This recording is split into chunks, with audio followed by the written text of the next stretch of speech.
ਏ ਕੀ ਤੂੰ ਪੁੱਤਰਾ ਕਰਿਆ ਨਾ ਤੂੰ ਸਮੇਂ ਭੈੜੇ ਤੋਂ ਡਰਿਆ, ਪਾ ਕੇ ਉੱਤੋਂ ਦੀ ਕਿਰਪਾਨ, ਉੱਤੋਂ ਦੀ ਕਿਰਪਾਨ ਸਿਰ ਤੇ ਬੰਨ ਲਈ ਪੱਗ ਸੁਨਹਿਰੀ, ਬਚ ਬੁਰੇ ਹਾਲਾਤਾਂ ਤੋਂ ਪੱਤਾ ਪੱਤਾ ਸਿੰਘਾਂ ਦਾ ਵੈਰੀ।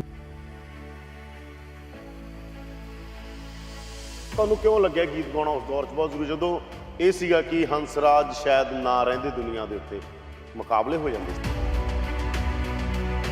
ਸਿਆਸਤ ਨੇ ਸਾਨੂੰ ਉਦੋਂ ਵੀ ਮਾਰਿਆ, ਹੁਣ ਤੱਕ ਅਸੀਂ ਮਰ ਰਹੇ ਹਾਂ। ਸਭ ਤੋਂ ਜ਼ਿਆਦਾ ਪੰਜਾਬ ਦਾ ਨੁਕਸਾਨ ਉਦੋਂ ਵੀ ਹੋਇਆ, ਹੁਣ ਤੱਕ ਮੁਸਲਸਲ ਲਗਾਤਾਰ ਕੰਟੀਨਿਊਸ ਭੁਗਤ ਰਹੇ ਹਾਂ। ਝੂਠੇ ਮੁਕਾਬਲੇ ਹੋ ਰਹੇ ਸੀ ਉਦੋਂ? ਹਾਂਜੀ, ਬੜਾ ਕੁਛ ਹੋਇਆ ਸਾਰਾ। ਤੁਸੀਂ ਤਾਂ ਉਦੋਂ ਛੋਟੇ ਹੋ ਗਏ, ਅਸੀਂ ਭੁਗਤਿਆ ਆ, ਦੋਨਾਂ ਤਰਫਾਂ ਤੋਂ ਭੁਗਤਿਆ। ਇਹ ਵੀ ਸੀ ਕਹਿੰਦੇ ਤੁਹਾਡਾ ਮੁਕਾਬਲਾ ਹੁੰਦਾ ਇਸ ਤਰ੍ਹਾਂ ਦੀਆਂ ਵੀ ਗੱਲਾਂ ਬਚ ਗਿਆ ਆ, ਇਹ ਵੀ ਇੱਕ ਕ੍ਰਿਸ਼ਮਾ ਹੀ ਹੈ। ਦੇਖ ਲਓ, ਮੈਂ ਜ਼ਿੰਦਾ ਹਾਂ, ਤੁਹਾਡੇ ਨਾਲ ਇੰਟਰਵਿਊ ਕਰ ਰਿਹਾ ਹਾਂ, ਉਦੋਂ ਕੁਝ ਵੀ ਹੋ ਸਕਦਾ ਸੀ।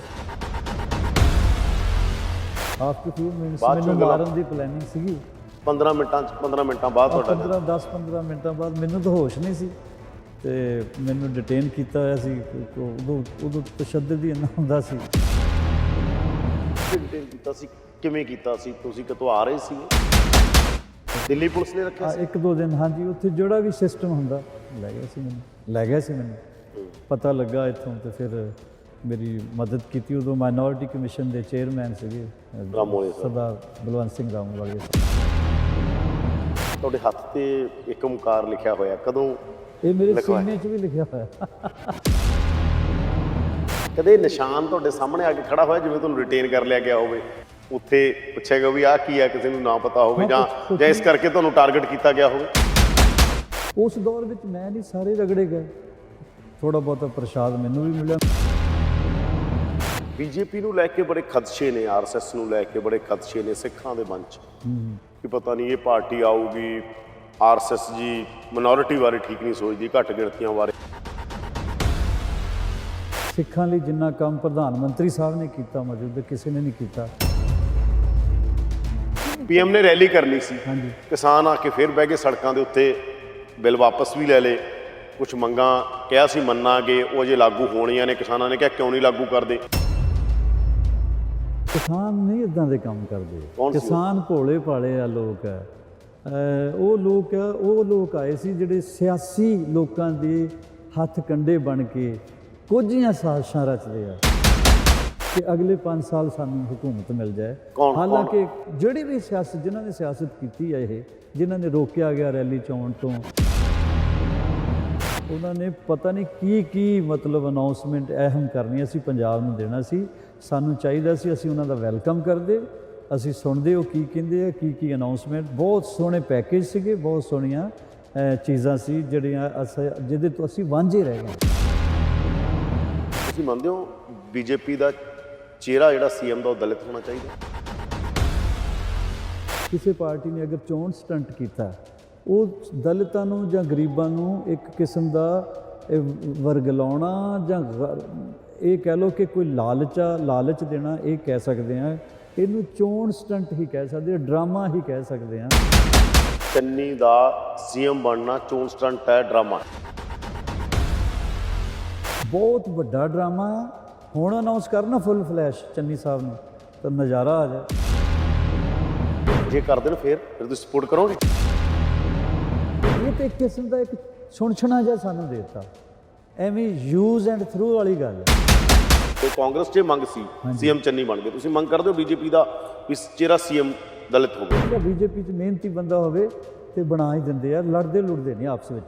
ਇੱਦਾਂ ਨਹੀਂ ਕਿ ਸੀਐਮ ਬਣਾਓ ਮੈਨੂੰ, ਨਹੀਂ ਤਾਂ ਮੈਂ ਚੱਲਿਆ, ਇੱਦਾਂ ਦਾ ਬਣਾ ਸਕਦੀ ਹੈ ਬੀਜੇਪੀ? ਮੈਂ ਤੁਹਾਡੇ ਤੋਂ ਪੁੱਛ ਰਿਹਾ। ਕਿਉਂ ਨਹੀਂ ਬਣਾਉਣਗੇ? ਅਗਰ ਉਹਨਾਂ ਨੇ ਕਿਹਾ, ਅਗਰ ਕਿਹਾ ਤਾਂ ਤੁਹਾਨੂੰ ਪਤਾ ਨਹੀਂ, ਸਟੇਟਮੈਂਟਾਂ ਸਾਰੀਆਂ ਪੜ੍ਹਦੇ ਹੋ। ਉਹ ਇਹ ਨਹੀਂ ਕਿ ਐਵੇਂ ਲਾਰਾ ਲਾ ਦੇਣਗੇ ਜਾਂ ਚੋਣ ਸਟੰਟ ਖੇਲ ਦੇਣਗੇ ਕਿ 2 ਮਹੀਨੇ ਲਈ ਕਿਸੇ ਬੱਚੇ ਨੂੰ ਖਿਲਾਉਣਾ ਦੇ ਦੋ, ਮੁੜ ਕੇ ਖੋਲੋ। ਕੱਲ੍ਹ ਨੂੰ ਕਹਿਣ ਹੰਸਰਾਜ ਸਾਡਾ ਚਿਹਰਾ। ਚੰਡੀਗੜ੍ਹ 'ਚ ਤੁਹਾਡਾ ਪੰਗਾ ਪੈ ਗਿਆ ਸੀ ਸਟੇਜ 'ਤੇ, ਹੈ ਨਾ? ਤੁਸੀਂ ਕਿਹਾ ਵੀ, ਔਰ ਸਾਰੇ ਦਲਿਤ ਭਾਈਚਾਰੇ ਦੇ ਸੀਐਮ ਚੰਨੀ ਵੀ ਉੱਥੇ ਸੀਗੇ, ਮਾਈਕ ਖੋਲਿਆ ਸੀ ਤੁਸੀਂ ਉਹਨਾਂ ਤੋਂ ਜਾਂ ਬੜਾ ਪੰਗਾ ਪੈ ਗਿਆ ਸੀਗਾ, ਸਟੇਜ ਤੋਂ ਛਾਲ ਮਾਰੀ ਸੀ ਤੁਸੀਂ? ਅੱਛਾ, ਪ੍ਰਧਾਨ ਮੰਤਰੀ ਨੇ ਕਦੇ ਤੁਹਾਨੂੰ, ਕਦੇ ਉਹਨਾਂ ਕੋਲ ਬੈਠੇ ਹੋਵੋ, ਕਦੇ ਪ੍ਰਧਾਨ ਮੰਤਰੀ ਨੇ ਗਾਣਾ ਸੁਣਿਆ ਤੁਹਾਡੇ ਤੋਂ? ਹਾਂਜੀ, ਸੁਣਦੇ ਆ ਪ੍ਰਧਾਨ ਮੰਤਰੀ ਜੀ। ਕਦੋਂ ਪਹਿਲੀ ਵਾਰ ਕਦੋਂ ਉਹਨਾਂ ਨੇ ਜਦੋਂ ਗਏ, ਹੰਸ ਜੀ ਸੁਣਾਓ ਕਰਾਂ ਨਿਤ ਖੈਰ ਮੰਗਾ ਸੋਹਣਿਆ ਮੈਂ ਤੇਰੀ? ਮੈਂ ਤੁਹਾਡੀ ਇੱਕ ਰੈਲੀ 'ਚ ਗਾਣਾ ਸੁਣਿਆ ਸੀ ਜਦੋਂ ਤੁਸੀਂ ਅਕਾਲੀ ਦਲ ਦੇ ਨਾਲ ਹੁੰਦੇ ਸੀ, ਨਿਤ ਖੈਰ ਮੰਗਾ ਬਾਦਲਾ ਮੈਂ ਤੇਰੀ ਦੁਆ ਨਾ ਕੋਈ, ਤੁਸੀਂ ਬਾਦਲ ਸਾਹਿਬ ਲਈ ਗਾਇਆ ਸੀ। ਮੈਂ ਸਤਿਕਾਰ ਬਹੁਤ ਕਰਦਾ ਉਹਨਾਂ ਦਾ। ਇਹ ਗਾਣਾ ਨਹੀਂ ਉਹਨਾਂ ਦੇ ਨਾਲ ਗਾਣਾ ਇਹ ਗਾਇਆ ਸੀ, ਆਵਾਜ਼ਾਂ ਮਾਰੀਆਂ ਬੁਲਾਇਆ ਕਈ ਵਾਰ, ਮੈਂ ਬਾਦਲਾਂ ਨੇ ਗੱਲ ਨਾ ਸੁਣੀ। ਪਰ ਰਾਜਨੀਤੀ ਦੀ ਲਾਈਨ ਤਾਂ ਹੁੰਦੀ ਹੈ, ਜਦੋਂ ਤੁਸੀਂ ਗਾਇਕ ਸੀਗੇ ਤੁਹਾਡੇ ਦਿਲ 'ਚ ਕੋਈ ਹੂਕ ਉੱਠੀ, ਤੁਸੀਂ ਗਾਇਆ, ਹਾਂਜੀ ਤੁਸੀਂ ਕਿਹਾ ਕਿ ਪੱਤਾ ਪੱਤਾ ਸਿੰਘਾਂ ਦਾ ਵੈਰੀ ਹੈ। ਹੁਣ ਜਿਵੇਂ ਕਿਸਾਨ ਅੰਦੋਲਨ ਚੱਲਦਾ ਸੀ, ਇੱਕ ਲਾਈਨ ਸੀ ਪਾਰਟੀ ਦੀ ਲਾਈਨ ਤੋਂ ਬਾਹਰ ਤਾਂ ਨਹੀਂ ਹੋ ਸਕਦਾ ਬੰਦਾ। ਨਹੀਂ, ਮੈਂ ਤੁਸੀਂ ਪਾਰਟੀ ਦੀ ਲਾਈਨ ਨੂੰ ਟੋ ਕੀਤਾ। ਹਾਂਜੀ ਮੈਂ ਜੋ ਤੁਹਾਡੇ ਅੰਦਰੂਨੀ ਜਜ਼ਬਾਤ ਹੋਣਗੇ ਉਹ ਸ਼ਾਇਦ ਨਾ ਨਿਕਲੇ ਹੋਣ।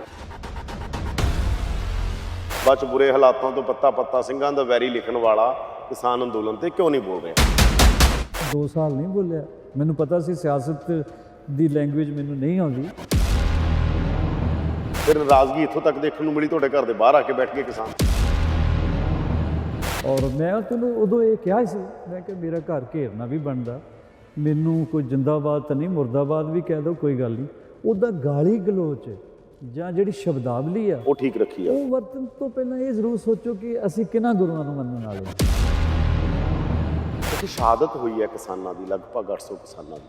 ਉੱਥੇ ਯਾਦਗਾਰਾਂ ਬਣਾਉਣਾ ਚਾਹੁੰਦੇ ਨੇ, ਤੁਹਾਡੀ ਕੰਸਟੀਟਿਊਂਸੀ ਹੈਗੀ, ਤੁਸੀਂ ਮਦਦ ਕਰੋਗੇ ਉਹ 'ਚ ਸ਼ਹਾਦਤ ਹੋਇਆਂ ਦੇ ਲਈ? ਘੱਟੋ ਘੱਟ ਉਹ ਯਾਦਗਾਰਾਂ ਬਣਨ।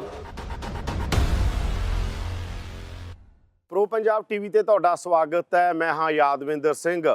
ਸ਼ਾਇਰੀ ਵੀ ਹੈ, ਫਕੀਰੀ ਵੀ ਹੈ, ਰਾਜਨੀਤੀ ਵੀ ਹੈ, ਪੰਥ ਵੀ ਹੈ। ਬਚ ਬੁਰੇ ਹਾਲਾਤਾਂ ਤੋਂ ਪੱਤਾ ਪੱਤਾ ਸਿੰਘਾਂ ਦਾ ਵੈਰੀ ਵੀ ਹੈ, ਤੇ ਸੂਫੀ ਗਾਇਕੀ ਦੇ ਉਹ ਲਮੇ ਵੀ ਨੇ। ਜ਼ਿਕਰ ਕਰ ਰਹੇ ਹਾਂ ਹੰਸਰਾਜ ਦਾ। ਚੋਣਾਂ ਨੇ ਪੰਜਾਬ 'ਚ, ਹੰਸਰਾਜ ਵੱਖ-ਵੱਖ ਪਾਰਟੀਆਂ 'ਚ ਰਹੇ, ਡੇਰਿਆਂ 'ਚ ਰਹੇ ਔਰ ਬਹੁਤ ਸਾਰੇ ਮੰਚਾਂ 'ਤੇ ਰਹੇ। ਕਹਿੰਦੇ ਇਹ ਬੰਦਾ ਕੀ ਹੁੰਦਾ ਹੈ, ਕੌਣ ਨੇ ਹੰਸਰਾਜ, ਤੇ ਰਾਜਨੀਤੀ ਨੂੰ ਅੱਜ ਕੱਲ੍ਹ ਕਿਵੇਂ ਦੇਖ ਰਹੇ ਨੇ? ਗੱਲਬਾਤ ਉਹਨਾਂ ਨਾਲ ਸ਼ੁਰੂ ਕਰਦੇ ਹਾਂ। ਸਵਾਗਤ ਹੈ ਹੰਸ ਜੀ, ਬਹੁਤ ਬਹੁਤ ਬਹੁਤ ਬਹੁਤ ਸ਼ੁਕਰੀਆ ਯਾਦਵਿੰਦਰ ਜੀ। ਤੁਹਾਨੂੰ ਸਤਿ ਸ੍ਰੀ ਅਕਾਲ, ਤੁਹਾਡੇ ਵਿਊਵਰਸ ਨੂੰ, ਤੁਹਾਡੇ ਦੇਖਣ ਸੁਣਨ ਵਾਲਿਆਂ ਨੂੰ ਸਤਿ ਸ੍ਰੀ ਅਕਾਲ। ਸਭ ਤੋਂ ਪਹਿਲਾ ਸਵਾਲ ਮੈਂ ਇੱਥੋਂ ਸ਼ੁਰੂ ਕਰਦਾ। ਉਹ ਦੌਰ ਮੈਂ ਤੁਹਾਨੂੰ ਪਿੱਛੇ ਲੈ ਕੇ ਜਾਂਦਾ ਜਦੋਂ ਬਚ ਬੁਰੇ ਹਾਲਾਤਾਂ ਤੋਂ ਪੱਤਾ ਪੱਤਾ ਸਿੰਘਾਂ ਦਾ ਵੈਰੀ ਜੀ, ਕਿੱਥੋਂ ਆਇਆ ਸੀ ਇਹ ਗੀਤ? ਕਿਉਂ ਲੱਗਿਆ ਤੁਹਾਨੂੰ ਇਹ ਗੀਤ ਗਾਉਣਾ ਜ਼ਰੂਰੀ ਹੈ? ਆਪਾਂ ਇਸ ਤੋਂ ਵੀ ਪਹਿਲਾਂ ਜੇ ਅਤੀਤ ਵੱਲ ਝਾਤ ਮਾਰੀਏ ਤੇ ਤੁਸੀਂ ਦੇਖ ਲਓ ਕਿ ਕੋਈ ਈਸਟ ਇੰਡੀਆ ਕੰਪਨੀ ਆਉਂਦੀ ਹੈ, ਉਹ ਈਸਟ ਵੈਸਟ ਸਾਰੇ ਭਾਰਤ 'ਤੇ ਇੰਨੇ ਸਾਲ ਰਾਜ ਕਰਦੀ ਆ, ਅੰਗਰੇਜ਼ ਚਿੱਟੀ ਚਮੜੀ। ਉਸ ਤੋਂ ਬਾਅਦ ਬਦਕਿਸਮਤੀ ਨਾਲ ਮੁਲਕ ਦੀ ਵੰਡ ਹੋ ਜਾਂਦੀ ਆ। ਆਜ਼ਾਦੀ ਦਾ ਅਜੇ ਜਸ਼ਨ ਹੀ ਮਨਾਏ ਜਾ ਰਿਹਾ ਆ। ਲੱਖਾਂ ਲੋਕਾਂ ਦੀ ਸ਼ਹਾਦਤ ਹੋ ਜਾਂਦੀ ਹੈ। ਉਹਦੇ ਵਿੱਚ ਸਭ ਤੋਂ ਜ਼ਿਆਦਾ ਪੰਜਾਬੀ ਭੁਗਤੇ। ਪੰਜਾਬੀਆਂ ਦੀ ਇਹ ਹੋਣੀ ਕਹਿ ਲਓ, ਇਸ ਖਿੱਤੇ ਦੀ ਹੋਣੀ ਕਹਿ ਲਓ ਕਿ ਸਭ ਤੋਂ ਜ਼ਿਆਦਾ ਨੁਕਸਾਨ ਜਾਨਾਂ ਦਾ ਪੰਜਾਬੀਆਂ ਦਾ ਹੋਇਆ। ਤੇ ਅੰਮ੍ਰਿਤਾ ਪ੍ਰੀਤਮ ਨੇ ਉਦੋਂ ਕਵਿਤਾ ਵੀ ਲਿਖੀ ਕਿ ਅੱਜ ਆਖਾਂ ਵਾਰਿਸ ਸ਼ਾਹ ਨੂੰ ਕਿਤੇ ਕਬਰਾਂ ਵਿੱਚੋਂ ਬੋਲ, ਤੇ ਅੱਜ ਕਿਤਾਬੇ ਇਸ਼ਕ ਦਾ ਕੋਈ ਅਗਲਾ ਵਰਕਾ ਫੋਲ। ਇੱਕ ਰੋਈ ਸੀ ਧੀ ਪੰਜਾਬ ਦੀ, ਵੇ ਤੂੰ ਲਿਖ ਲਿਖ ਮਾਰੇ ਵੈਣ। ਅੱਜ ਲੱਖਾਂ ਧੀਆਂ ਰੋਂਦੀਆਂ ਤੈਨੂੰ ਵਾਰਿਸ ਸ਼ਾਹ ਨੂੰ ਕਹਿਣ। ਉੱਠ ਦਰਦਮੰਦਾਂ ਦੇ ਦਰਦੀਆ। ਕਿੱਥੋਂ ਕਵਿਤਾ ਕਿੱਡੀ ਤਰਾਸਦੀ ਚੋਂ ਨਿਕਲੀ ਸੀ। ਉਸ ਤੋਂ ਪਹਿਲਾਂ ਐਡੇ ਸੋਹਣੇ ਪਿਆਰੇ ਮੁੰਡੇ 22-22, 23-23 ਸਾਲ ਦੇ ਸ਼ਹੀਦ ਆਜ਼ਮ ਭਗਤ ਸਿੰਘ ਵਰਗੀਆਂ ਹਸਤੀਆਂ। ਸ਼ਹੀਦ ਆਜ਼ਮ ਭਗਤ ਸਿੰਘ ਨੇ ਲਿਖਿਆ ਆਪਣੀ ਕਿਤਾਬ 'ਚ, ਕਹਿੰਦਾ ਜਿਉਣਾ ਸਾਨੂੰ ਵੀ ਚੰਗਾ ਲੱਗਦਾ, ਜ਼ਿੰਦਗੀ ਨਾਲ ਸਾਨੂੰ ਵੀ ਪਿਆਰ ਆ, ਲੇਕਿਨ ਕੁਝ ਪਲਾਂ ਬਾਅਦ ਮੈਂ ਤੇ ਮੇਰੇ ਸਾਥੀ ਰਾਜਗੁਰੂ ਸੁਖਦੇਵ ਹੋਣੀ ਹੱਸ ਕੇ ਫਾਂਸੀ ਦੇ ਰੱਸੇ ਨੂੰ ਚੁੰਮ ਕੇ ਗਲਾਂ 'ਚ ਪਾ ਲਾਂਗੇ ਤਾਂ ਕਿ ਆਉਣ ਵਾਲੀਆਂ ਨਸਲਾਂ ਆਜ਼ਾਦ ਫਿਜ਼ਾ 'ਚ ਸਾਹ ਲੈਣ। ਆਜ਼ਾਦੀ ਮਿਲ ਗਈ, ਲੇਕਿਨ ਆਜ਼ਾਦੀ ਮਿਲਣ ਤੋਂ ਬਾਅਦ ਚਾਹੀਦਾ ਸੀ ਪਾਰਟੀਆਂ ਦੇ ਨਾਂ ਨੂੰ ਬਦਲ ਜਾਂਦੇ, ਜੋ ਪਾਰਟੀਆਂ ਦੇ ਉਦੋਂ ਨਾਂ ਰੱਖੇ ਸੀ ਆਜ਼ਾਦ ਕਰਾਉਣ ਲਈ। For example Congress. ਹਕੂਮਤਾਂ ਆ ਗਈਆਂ, ਸਿਆਸਤ ਨੇ ਸਾਨੂੰ ਉਦੋਂ ਵੀ ਮਾਰਿਆ, ਹੁਣ ਤੱਕ ਅਸੀਂ ਮਰ ਰਹੇ ਹਾਂ। ਸਭ ਤੋਂ ਜ਼ਿਆਦਾ ਪੰਜਾਬ ਦਾ ਨੁਕਸਾਨ ਉਦੋਂ ਵੀ ਹੋਇਆ, ਹੁਣ ਤੱਕ ਮੁਸਲਸਲ ਲਗਾਤਾਰ ਕੰਟੀਨਿਊਸ ਭੁਗਤ ਰਹੇ ਹਾਂ। ਤੇ ਉਹਨਾਂ ਤਰਾਸਦੀਆਂ ਵਿੱਚੋਂ ਹੀ ਇਹ ਬੋਲ ਨਿਕਲੇ ਹੋਣਗੇ, ਪੱਤਾ ਪੱਤਾ ਸਿੰਘਾਂ ਦਾ ਵੈਰੀ। ਕਿਵੇਂ ਨਿਕਲੇ ਮੈਂ ਉਹੀ ਪੁੱਛ ਰਿਹਾ ਗਾ। ਤੁਹਾਨੂੰ ਕੌਣ ਸੀ ਇਹ ਕਹਿਣ ਵਾਲਾ ਕਿ ਇਹ ਗੀਤ ਗਾਣਾ, ਬਸ ਉਹ ਜਾਂ ਇਵੇਂ ਤੁਹਾਨੂੰ ਕਿਉਂ ਨਿਕਲ- ਲੱਗਿਆ ਗੀਤ ਗਾਉਣਾ ਉਸ ਦੌਰ 'ਚ ਬਹੁਤ ਜ਼ਰੂਰੀ, ਜਦੋਂ ਇਹ ਸੀਗਾ ਕਿ ਹੰਸਰਾਜ ਸ਼ਾਇਦ ਨਾ ਰਹਿੰਦੇ ਦੁਨੀਆ ਦੇ ਉੱਤੇ, ਮੁਕਾਬਲੇ ਹੋ ਜਾਂਦੇ ਸੀ? ਉਦੋਂ ਮੁਸ਼ਕਿਲ ਸੀਗਾ, ਦੌਰ ਮੁਸ਼ਕਿਲ ਸੀ, ਮੂੰਹ ਨਹੀਂ ਸੀ ਕੋਈ ਖੋਲਦਾ। ਬੋਲੀ ਦਾ ਉਦੋਂ ਹੀ ਆ ਜਦੋਂ ਕੋਈ ਨਾ ਬੋਲ ਸਕੇ। ਗੈਰਤਮੰਦਾਂ ਦੇ ਇਹੀ ਅਸੂਲ ਹੈ, ਜਿਹੜਾ ਗੈਰਤਮੰਦ ਬੰਦਾ ਉਹ ਫਿਰ ਜੇ ਡਰਦਾ ਹੀ ਰਿਹਾ, ਮੌਕੇ ਸਿਰ ਬੋਲਿਆ ਨਾ, ਉਹ ਫਿਰ ਬਗੈਰਤ ਹੋ ਜਾਂਦਾ। ਤੇ ਮੈਂ ਕੋਈ ਕ੍ਰਿਮੀਨਲ ਨਹੀਂ ਸੀ, ਮੈਂ ਕੋਈ ਮਾਸੂਮਾਂ ਨੂੰ ਮਾਰਨ ਦੇ ਹੱਕ ਵਿੱਚ ਬੰਦਾ ਨਹੀਂ ਹਾਂ। ਮੈਨੂੰ ਪਤਾ ਹੈ ਕਿ ਇਨਸਾਨ ਦੀ ਮੌਤ ਜਾਂ ਇਨਸਾਨ ਦੀ ਜ਼ਿੰਦਗੀ ਰੱਬ ਦੇ ਹੱਥ 'ਚ ਆ, ਕਿਸੇ ਬੰਦੇ ਨੂੰ ਹੱਕ ਨਹੀਂ ਹੈ ਲੈਣ ਦਾ। ਲੇਕਿਨ ਮੈਂ ਉਸ ਜਗਤ ਗੁਰੂ ਨੂੰ ਵੀ ਮੰਨਦਾ ਜਿਹਨੇ ਹਾਂ ਦਾ ਨਾਰਾ ਮਾਰਿਆ ਸੀ, ਏਤੀ ਮਾਰ ਪਈ ਕੁਰਲਾਣੀ ਤੈਂ ਕੀ ਦਰਦ ਨਾ ਆਇਆ। ਬਸ ਇਹੋ ਜਿਹਾ ਕੋਈ ਖਿਆਲ ਮੈਨੂੰ ਆਇਆ ਸੀ ਕਿ ਬੇਕਸੂਰ ਲੋਕ ਜਿਹੜੇ ਦੋਨਾਂ ਹੀ ਤਰ੍ਹਾਂ ਵੱਲੋਂ ਮਾਰੇ ਜਾਂਦੇ ਆ, ਸਾਡੇ ਉਹ ਬੱਚੇ ਆ। ਉਦੋਂ ਤੋਂ ਲੈ ਕੇ ਹੁਣ ਤੱਕ ਅਸੀਂ ਸਿਆਸਤ ਦੀ ਇੱਕ ਖਾਸ ਤਰ੍ਹਾਂ ਦਾ ਜਿਹੜਾ ਮਗਰਮੱਛ ਆ ਸਿਆਸਤ ਦਾ, ਇੱਕ ਐਸਾ ਅਜਗਰ ਆ ਜਿਹੜਾ ਸਾਨੂੰ ਆਪਣੀ ਬੁਰਕੀ ਗਰਾਈ ਬਣਾਈ ਜਾ ਰਿਹਾ, ਔਰ ਪੰਜਾਬੀਆਂ ਦੇ ਹਿੱਸੇ ਹੀ ਹੋਣੀਆਂ ਆਉਂਦੀਆਂ। ਝੂਠੇ ਮੁਕਾਬਲੇ ਹੋ ਰਹੇ ਸੀ ਉਦੋਂ? ਹਾਂਜੀ, ਬੜਾ ਕੁਝ ਹੋਇਆ ਸਾਰਾ। ਤੁਸੀਂ ਤਾਂ ਉਦੋਂ ਛੋਟੇ ਹੋ ਗਏ ਸੀ ਤੇ ਭੁਗਤਿਆ ਆ, ਦੋਨਾਂ ਤਰਫਾਂ ਤੋਂ ਭੁਗਤਿਆ। ਕਿਹਨੇ ਫਿਰ, ਮੈਂ ਪੁੱਛ ਰਿਹਾ, ਗੀਤ ਲਈ ਮੋਟੀਵੇਟ ਕੀਤਾ ਕਿਸ ਨੇ, ਜਾਂ ਤੁਹਾਨੂੰ ਖੁਦ ਨੂੰ ਕਿਸੇ ਨੇ ਲੱਗਿਆ ਮੇਰੀ ਕਿ ਰੂਹ ਦੀ ਆਵਾਜ਼ ਸੀ? ਗੀਤ ਤਾਂ ਪਹਿਲਾਂ ਵੀ ਗਾਇਆ ਹੋਇਆ ਸੀ ਕਈਆਂ ਨੇ, ਲੇਕਿਨ ਮੈਂ ਜਦੋਂ ਰੀਲ ਰਿਕਾਰਡ ਕਰਾਈ ਆ ਤੇ ਉਹ 'ਚ ਫੀਲਿੰਗਸ ਇੰਨੀ ਸੀ, ਜਾਂ ਕੁਛ ਇੱਦਾਂ ਕਹਿ ਲਓ, ਉਹ ਗਾਣਾ, ਉਹ ਸਾਰੀ ਰੀਲ ਹੀ ਇਸ ਤਰ੍ਹਾਂ ਦੀ ਸੀਗੀ। ਉਹਦੇ ਵਿੱਚ ਇਹ ਵੀ ਤਾਂ ਗੀਤ ਸੀਗਾ ਕਿ ਜਿਨ੍ਹਾਂ ਲਈ ਤੂੰ ਪਾਪ ਕਮਾਉਣਾ, ਅੱਜ ਕਿੱਥੇ ਗਏ ਤੇਰੇ ਘਰ ਦੇ, ਪੈਰ ਪਸਾਰ ਪਿਉ ਵਿੱਚ ਵਿਹੜੇ, ਕੱਢੋ ਕੱਢੋ ਕਰਦੇ, ਜਿਸ ਤੂੰ ਬੇ ਨਾਲ ਗੁੜਤੀ ਦੇਵੇਂ ਉਸੇ ਦੇ ਨਾਲ ਪਾਣੀ, ਉਹ ਜਿਹੜੇ ਆਏ ਮੇਲ ਮੰਮਦਾ ਅੱਜ ਉਹੀਓ ਆਏ ਮਕਾਨੀ। ਇਹ ਜਿਹੜੀ ਮਕਾਨ ਹੋਣੀਆਂ, ਇਹ ਪੰਜਾਬ ਦੇ ਹਿੱਸੇ ਆਉਂਦੀਆਂ ਹੀ ਰਹੀਆਂ ਔਰ ਮੁੱਕ ਨਹੀਂ ਰਹੀਆਂ। ਉਹਦਾ ਦੁੱਖਾਂ 'ਚੋਂ ਹੀ ਇਹ ਗੀਤ ਗੂਤ ਨਿਕਲੇ ਸੀਗੇ ਉਦੋਂ, ਕਿਉਂਕਿ ਮੈਂ ਗਾਉਂਦਾ ਸਾਂ ਅਤੇ ਇੱਥੋਂ ਦਾ ਰਿਜ਼ਕ ਖਾਂਦਾ ਸੀ। ਤੋ ਫਿਰ ਮੈਂ ਆਪਣੇ ਲੋਕਾਂ ਲਈ, ਆਪਣੀ ਧਰਤੀ ਲਈ, ਆਪਣੇ ਆਵਾਮ ਲਈ ਗਾਇਆ ਸੀ। ਪਰ ਮੈਂ ਫਿਰ ਰਿਪੀਟ ਕਰਦਾ ਕਿ ਮੈਂ ਕੋਈ ਕ੍ਰਿਮੀਨਲ ਜਾਂ ਕਿਸੇ ਐਸਾ, ਮੇਰੀ ਸੋਚ ਨਹੀਂ ਸੀ ਕਿ ਇਨਸਾਨ ਨੂੰ ਮਾਰੇ। ਇਹ ਵੀ ਸੀ ਕਹਿੰਦੇ ਤੁਹਾਡਾ ਮੁਕਾਬਲਾ ਹੁੰਦਾ ਇਸ ਤਰ੍ਹਾਂ ਦੀਆਂ ਵੀ ਗੱਲਾਂ ਚੱਲੀਆਂ ਕੋਈ? ਮੈਂ ਬਚ ਗਿਆ ਹਾਂ, ਇਹ ਵੀ ਇੱਕ ਕ੍ਰਿਸ਼ਮਾ ਹੀ ਆ। ਦੇਖ ਲਓ, ਮੈਂ ਜ਼ਿੰਦਾ ਹਾਂ, ਤੁਹਾਡੇ ਨਾਲ ਇੰਟਰਵਿਊ ਕਰ ਰਿਹਾ ਹਾਂ। ਉਦੋਂ ਕੁਝ ਵੀ ਹੋ ਸਕਦਾ ਸੀ, ਤੁਹਾਡਾ ਮੁਕਾਬਲਾ ਕੁਝ ਵੀ ਹੋ ਸਕਦਾ ਸੀ। ਹਾਂਜੀ, ਆਫਟਰ ਫਿਊ ਮਿੰਟਸ ਮੈਨੂੰ ਮਾਰਨ ਦੀ ਪਲੈਨਿੰਗ ਸੀਗੀ। 15 ਮਿੰਟਾਂ ਬਾਅਦ ਤੁਹਾਡਾ 10-15 ਮਿੰਟਾਂ ਬਾਅਦ ਮੈਨੂੰ ਤਾਂ ਹੋਸ਼ ਨਹੀਂ ਸੀ ਤੇ ਮੈਨੂੰ ਡਿਟੇਨ ਕੀਤਾ ਹੋਇਆ ਸੀ। ਉਦੋਂ ਤਸ਼ੱਦਦ ਹੀ ਇੰਨਾ ਹੁੰਦਾ ਸੀ। ਤੇ ਰਾਮੂ ਵਾਲੀਆ ਸਾਹਿਬ ਦਾ ਇੰਟਰਵਿਊ ਆ, ਉਹਨਾਂ ਨੇ ਦੱਸਿਆ ਕਿ ਬੰਦਾ ਨੀਂਦ ਬੇਹੋਸ਼ ਜਿਹਾ ਸੀ ਜਦੋਂ ਮੈਂ ਛਡਾਇਆ। ਉਹਨਾਂ ਨੂੰ ਮੈਂ ਕਿਹਾ ਚਲੋ ਮੈਨੂੰ ਦੇ ਦਿਓ, ਮੈਂ ਉੱਥੇ ਜਾ ਕੇ ਸਪੁਰਦ ਕਰ ਦਾਂਗਾ। ਚਲੋ ਬਚ ਗਿਆ, ਸ਼ੁਕਰ ਹੈ। ਮੈਂ ਤਾਂ ਖੈਰ ਹੀ ਮਨਾਉਣਾ, ਕਿਉਂਕਿ ਮੈਂ ਸਾਰਿਆਂ ਲਈ, ਜ਼ਾਤਾਂ ਪਾਤਾਂ ਧਰਮਾਂ ਤੋਂ ਉੱਪਰ ਉੱਠ ਕੇ, ਇਹ ਮੈਂ ਚਾਹੁੰਦਾ ਕਿ ਬੀਇੰਗ ਪੰਜਾਬੀ, ਸਾਨੂੰ ਪੰਜਾਬੀ ਹੋਣਾ ਚਾਹੀਦਾ, ਧਰਮਾਂ ਤੋਂ ਵੀ ਉੱਪਰ ਉੱਠ ਕੇ। ਆਪਾਂ ਸਾਰੇ ਪੰਜਾਬੀ ਹਾਂ, ਚਾਹੇ ਹਿੰਦੂ ਹਾਂ, ਚਾਹੇ ਸਿੱਖ ਹਾਂ, ਚਾਹੇ ਮੁਸਲਿਮ ਹਾਂ, ਚਾਹੇ ਈਸਾਈ ਹਾਂ। ਪਾਰਟੀਸ਼ਨ ਤੋਂ ਪਹਿਲਾਂ ਇਕੱਠਾ ਹੀ ਖਾਣਾ ਪੀਣਾ ਹੁੰਦਾ ਸੀ। ਇੱਕ ਪਿੰਡ ਦੀ ਧੀ ਆ, ਸਾਰੇ ਪਿੰਡ ਦੀ ਧੀ ਆ। ਇੱਕ ਪਿੰਡ ਦਾ ਜਵਾਈ ਕਹਿਣਾ ਸਾਡੇ ਪਿੰਡ ਦਾ ਜਵਾਈ ਆ। ਕਿਤੇ ਬਾਹਰ ਚੱਲ ਜਾਣਾ ਤੇ ਕਹਿਣਾ ਇੱਥੇ ਸਾਡੇ ਪਿੰਡ ਦੀ ਕੁੜੀ, ਉਹਨੂੰ ਪਿਆਰ ਦੇ ਕੇ ਆਉਣਾ। ਆਪਾਂ ਇੱਕ ਹੁੰਦੇ ਸੀ। ਸਿਆਸਤਦਾਨਾਂ ਨੇ ਆਪਾਂ ਨੂੰ ਅਲੱਗ-ਅਲੱਗ ਕਰਤਾ ਧਰਮਾਂ ਦੇ ਨਾਂ 'ਤੇ, ਹਕੂਮਤਾਂ ਹਾਸਲ ਕਰਨ ਲਈ ਜਾਂ ਪਾਵਰ ਔਰ ਪੈਸਾ ਹਾਸਲ ਕਰਨ ਲਈ। ਮੈਂ ਜ਼ਰੂਰ ਪੁੱਛਣਾ ਚਾਹੁੰਦਾ, ਜਿਹੜਾ ਤੁਸੀਂ ਕਹਿੰਦੇ ਡਿਟੇਨ, ਕਿੱਥੇ ਡਿਟੇਨ ਕੀਤਾ ਸੀ, ਕਿਵੇਂ ਕੀਤਾ ਸੀ? ਤੁਸੀਂ ਕਿਤੋਂ ਆ ਰਹੇ ਸੀਗੇ? ਉਹ ਕਹਿੰਦੇ ਹੁਣ ਛੱਡੋ ਨਹੀਂ, ਦਰਦਾਂ ਦੀਆਂ। ਲੋਕਾਂ ਦੇ ਲਈ ਦਿੱਲੀ ਮੈਨੂੰ ਲੱਗਦਾ ਇੱਕ ਦਿੱਲੀ ਦਿੱਲੀ 에ਅਰਪੋਰਟ ਤੋਂ ਤੁਸੀਂ ਆਏ? ਹਾਂ, ਦਿੱਲੀ 에ਅਰਪੋਰਟ ਤੇ ਮੈਂ ਉਤਰਿਆ ਸੀ, ਉੱਥੇ ਡਿਟੇਨ ਕੀਤਾ ਸੀ। ਉੱਥੇ ਡਿਟੇਨ ਕਰਕੇ ਕਿੰਨਾ ਟਾਈਮ ਰੱਖਿਆ ਉੱਥੇ? ਦਿੱਲੀ ਪੁਲਿਸ ਨੇ ਰੱਖਿਆ ਸੀ? 1-2 ਦਿਨ। ਹਾਂਜੀ, ਉੱਥੇ ਜਿਹੜਾ ਵੀ ਸਿਸਟਮ ਹੁੰਦਾ ਲੈ ਗਿਆ ਸੀ ਮੈਨੂੰ ਪਤਾ ਲੱਗਾ ਇੱਥੋਂ, ਤੇ ਫਿਰ ਮੇਰੀ ਮਦਦ ਕੀਤੀ। ਉਦੋਂ ਮਾਈਨੋਰਿਟੀ ਕਮਿਸ਼ਨ ਦੇ ਚੇਅਰਮੈਨ ਸੀਗੇ ਸਰਦਾਰ ਬਲਵੰਤ ਸਿੰਘ ਰਾਮੂਵਾਲੀਆ ਸਾਹਿਬ। ਉਹਨਾਂ ਨਾਲ ਭਾਜੀ ਨੇ ਗੱਲ ਕੀਤੀ, ਭਾਜੀ ਨੇ ਫੋਨ ਕੀਤਾ ਉਹਨਾਂ ਨੂੰ, ਉਹ ਕਿਹਾ ਯਾਰ ਬੰਦਾ ਮਾਸੂਮ ਉੱਥੇ ਡਿੱਗ ਕੇ ਆ ਗਿਆ, ਛਡਾਓ ਕਿਸੇ ਤਰ੍ਹਾਂ। ਤੇ ਕਿਉਂਕਿ ਉਹਨਾਂ ਨੂੰ ਪਤਾ ਸੀਗਾ ਮੈਂ ਜਜ਼ਬਾਤੀ ਜ਼ਰੂਰ ਹਾਂ, ਪਰ ਮੈਂ ਕ੍ਰਿਮੀਨਲ ਨਹੀਂ ਗਾ। ਮੈਂ ਕੋਈ ਕ੍ਰਾਈਮ ਨਹੀਂ ਕੀਤਾ, ਮੈਂ ਕਦੀ ਇਸ ਹੱਕ 'ਚ ਨਹੀਂ ਇਨਸਾਨ ਨੂੰ ਮਾਰੇ। ਲੇਕਿਨ ਜਿੱਦਾਂ ਹਾਂ ਦਾ ਨਾਰਾ ਸਾਡੇ ਬਜ਼ੁਰਗਾਂ ਨੇ ਮਾਰਿਆ, ਇਸ ਤਰ੍ਹਾਂ ਮੇਰੇ ਵੀ ਵਿੱਚੋਂ ਨਿਕਲਿਆ ਸੀ ਇਹ ਜਜ਼ਬਾ। ਰਾਜਨੀਤੀ ਦੇ ਨਾਲ ਤੁਸੀਂ, ਜਿਵੇਂ ਤੁਸੀਂ ਕਿਹਾ ਰਾਜਨੀਤੀ ਨੇ ਬਰਬਾਦ ਕੀਤਾ 47 ਚ ਪੰਜਾਬ ਨੂੰ। ਹਾਂਜੀ, ਬਾਅਦ ਚੋਂ ਵੀ ਪੰਜਾਬ ਦਾ ਬੁਰਾ ਹਾਲ ਰਾਜਨੀਤੀ। ਹਾਂਜੀ, ਫਿਰ ਤੁਹਾਡਾ ਰਾਜਨੀਤੀ ਨਾਲ ਵਾਹ ਰਿਹਾ। ਹਾਂਜੀ, ਰਾਜਨੀਤੀ ਨਾਲ ਵਾਹ ਨਹੀਂ, ਵਾਹ ਪਿਆ ਹੋਇਆ, ਔਰ ਮੈਂ ਰਾਜਨੀਤੀ ਦੇ ਵਿੱਚ ਹਾਂ। ਮੈਂ ਚਾਹੁੰਦਾ ਕਿ ਜਿਹੜੀ ਸਿਆਸਤ ਦੀ ਵਜ੍ਹਾ ਨਾਲ ਨੁਕਸਾਨ ਹੋਇਆ ਉਹਦੇ ਵਿੱਚ, ਕਿਉਂਕਿ ਸਿਆਸਤ ਮਾੜੀ ਨਹੀਂ, ਕੋਈ ਲਾਈਨ ਮਾੜੀ ਨਹੀਂ ਹੁੰਦੀ, ਬੰਦੇ ਹੀ ਮਾੜੇ ਹੁੰਦੇ ਆ। ਸਿਆਸਤ ਨੂੰ ਨਿੰਦੀ ਜਾਵਾਂਗੇ ਜਦੋਂ, ਗੰਦੀ ਸਿਆਸਤ ਨੇ ਸਾਡਾ ਨੁਕਸਾਨ ਕੀਤਾ। ਤੇ ਜੇ ਗਵਈਏ, ਫਨਕਾਰ, ਸ਼ਾਇਰ, ਪੱਤਰਕਾਰ, ਡਾਕਟਰ, ਇੰਜੀਨੀਅਰ ਜਿਹੜੇ ਪਹਿਲਾਂ ਹੀ ਰੱਜੇ ਪੁੱਜੇ ਹੋਣ ਦੌਲਤਾਂ ਸ਼ੋਹਰਤਾਂ ਤੋਂ, ਜੇ ਉਹ ਆਉਣਗੇ, ਇੱਕ ਤੋਂ ਕਰਪਟ ਨਹੀਂ ਹੋਣਗੇ, ਦੂਸਰਾ ਝੂਠ ਨਹੀਂ ਬੋਲਣਗੇ, ਕਿਉਂਕਿ ਉਹਨਾਂ ਨੇ ਪਹਿਲਾਂ ਹਾਸਿਲ ਕੀਤਾ ਹੁੰਦਾ ਸਾਰਾ ਕੁਝ, ਤੇ ਉਹਨਾਂ ਨੂੰ ਇੱਕ ਰੇਜ਼ ਨਹੀਂ ਹੁੰਦਾ, ਲਸਟ ਨਹੀਂ ਹੁੰਦੀ ਪਾਵਰ ਔਰ ਪੈਸੇ ਦੀ। ਤੁਸੀਂ ਕਿਹਾ ਬੰਦੇ, ਰਾਜਨੀਤੀ ਮਾੜੀ ਨਹੀਂ ਹੁੰਦੀ, ਬੰਦੇ ਮਾੜੇ ਹੁੰਦੇ ਨੇ, ਪਰ ਰਾਜਨੀਤੀ ਦੀ ਲਾਈਨ ਤਾਂ ਹੁੰਦੀ ਹੈ। ਜਦੋਂ ਤੁਸੀਂ ਗਾਇਕ ਸੀਗੇ, ਤੁਹਾਡੇ ਦਿਲ 'ਚ ਕੋਈ ਹੂਕ ਉੱਠੀ, ਤੁਸੀਂ ਗਾਇਆ, ਹਾਂਜੀ ਤੁਸੀਂ ਕਿਹਾ ਕਿ ਪੱਤਾ ਪੱਤਾ ਸਿੰਘਾਂ ਦਾ ਵੈਰੀ ਆ। ਹਾਂਜੀ। ਹੁਣ ਜਿਵੇਂ ਕਿਸਾਨ ਅੰਦੋਲਨ ਚੱਲਦਾ ਸੀ, ਇੱਕ ਲਾਈਨ ਸੀ ਪਾਰਟੀ ਦੀ, ਜੀ। ਪਾਰਟੀ ਦੀ ਲਾਈਨ ਤੋਂ ਬਾਹਰ ਤਾਂ ਨਹੀਂ ਹੋ ਸਕਦਾ ਬੰਦਾ। ਨਹੀਂ, ਮੈਂ ਤੁਸੀਂ ਪਾਰਟੀ ਦੀ ਲਾਈਨ ਨੂੰ ਟੋ ਕੀਤਾ, ਹਾਂਜੀ ਮੈਂ ਜੋ ਕੀਤਾ। ਤੁਹਾਡੇ ਅੰਦਰੂਨੀ ਜਜ਼ਬਾਤ ਹੋਣਗੇ ਉਹ ਸ਼ਾਇਦ ਨਾ ਨਿਕਲੇ ਹੋਣ। ਹਾਂ ਨਹੀਂ, ਪਰ ਸਾਲ ਭਰ ਅੰਦੋਲਨ ਰਿਹਾ, ਕੋਈ ਮੇਰੇ ਮੂੰਹ ਅਪਸ਼ਬਦ ਨਿਕਲਿਆ ਕਦੀ ਆਪਣੇ ਲੋਕਾਂ ਦੇ ਖਿਲਾਫ? ਪਰ ਲੋਕਾਂ ਨੇ ਜ਼ਰੂਰ ਕਿਹਾ ਕਿ ਹੰਸਰਾਜ ਕਿਉਂ ਨਹੀਂ ਬੋਲੇ। ਹੰਸਰਾਜ ਲੋਕ ਨਹੀਂ, ਰਿਲੇਟ ਕਰਦੇ ਸੀ ਤੁਹਾਡੀਆਂ ਲਾਈਨਾਂ ਪੋਸਟ ਕਰ ਦਿੰਦੇ ਸੀ, ਬਚ ਬੁਰੇ ਹਾਲਾਤਾਂ ਤੋਂ ਪੱਤਾ ਪੱਤਾ ਸਿੰਘਾਂ ਦਾ ਵੈਰੀ ਲਿਖਣ ਵਾਲਾ ਕਿਸਾਨ ਅੰਦੋਲਨ ਤੇ ਕਿਉਂ ਨਹੀਂ ਬੋਲ ਰਿਹਾ? ਨਹੀਂ, ਮੈਂ ਲੋਕਾਂ ਨੇ ਸੁਣਿਆ ਨਹੀਂ, ਮੈਂ ਤਾਂ ਮੈਕਸਿਮਮ ਬੋਲਿਆ ਉਹਨਾਂ ਦਿਨਾਂ ਵਿੱਚ। ਮੈਂ ਕਦੀ ਵੀ ਚੁੱਪ ਨਹੀਂ ਕੀਤਾ, ਹਾਲਾਂਕਿ ਮੈਂ 2 ਸਾਲ ਨਹੀਂ ਬੋਲਿਆ।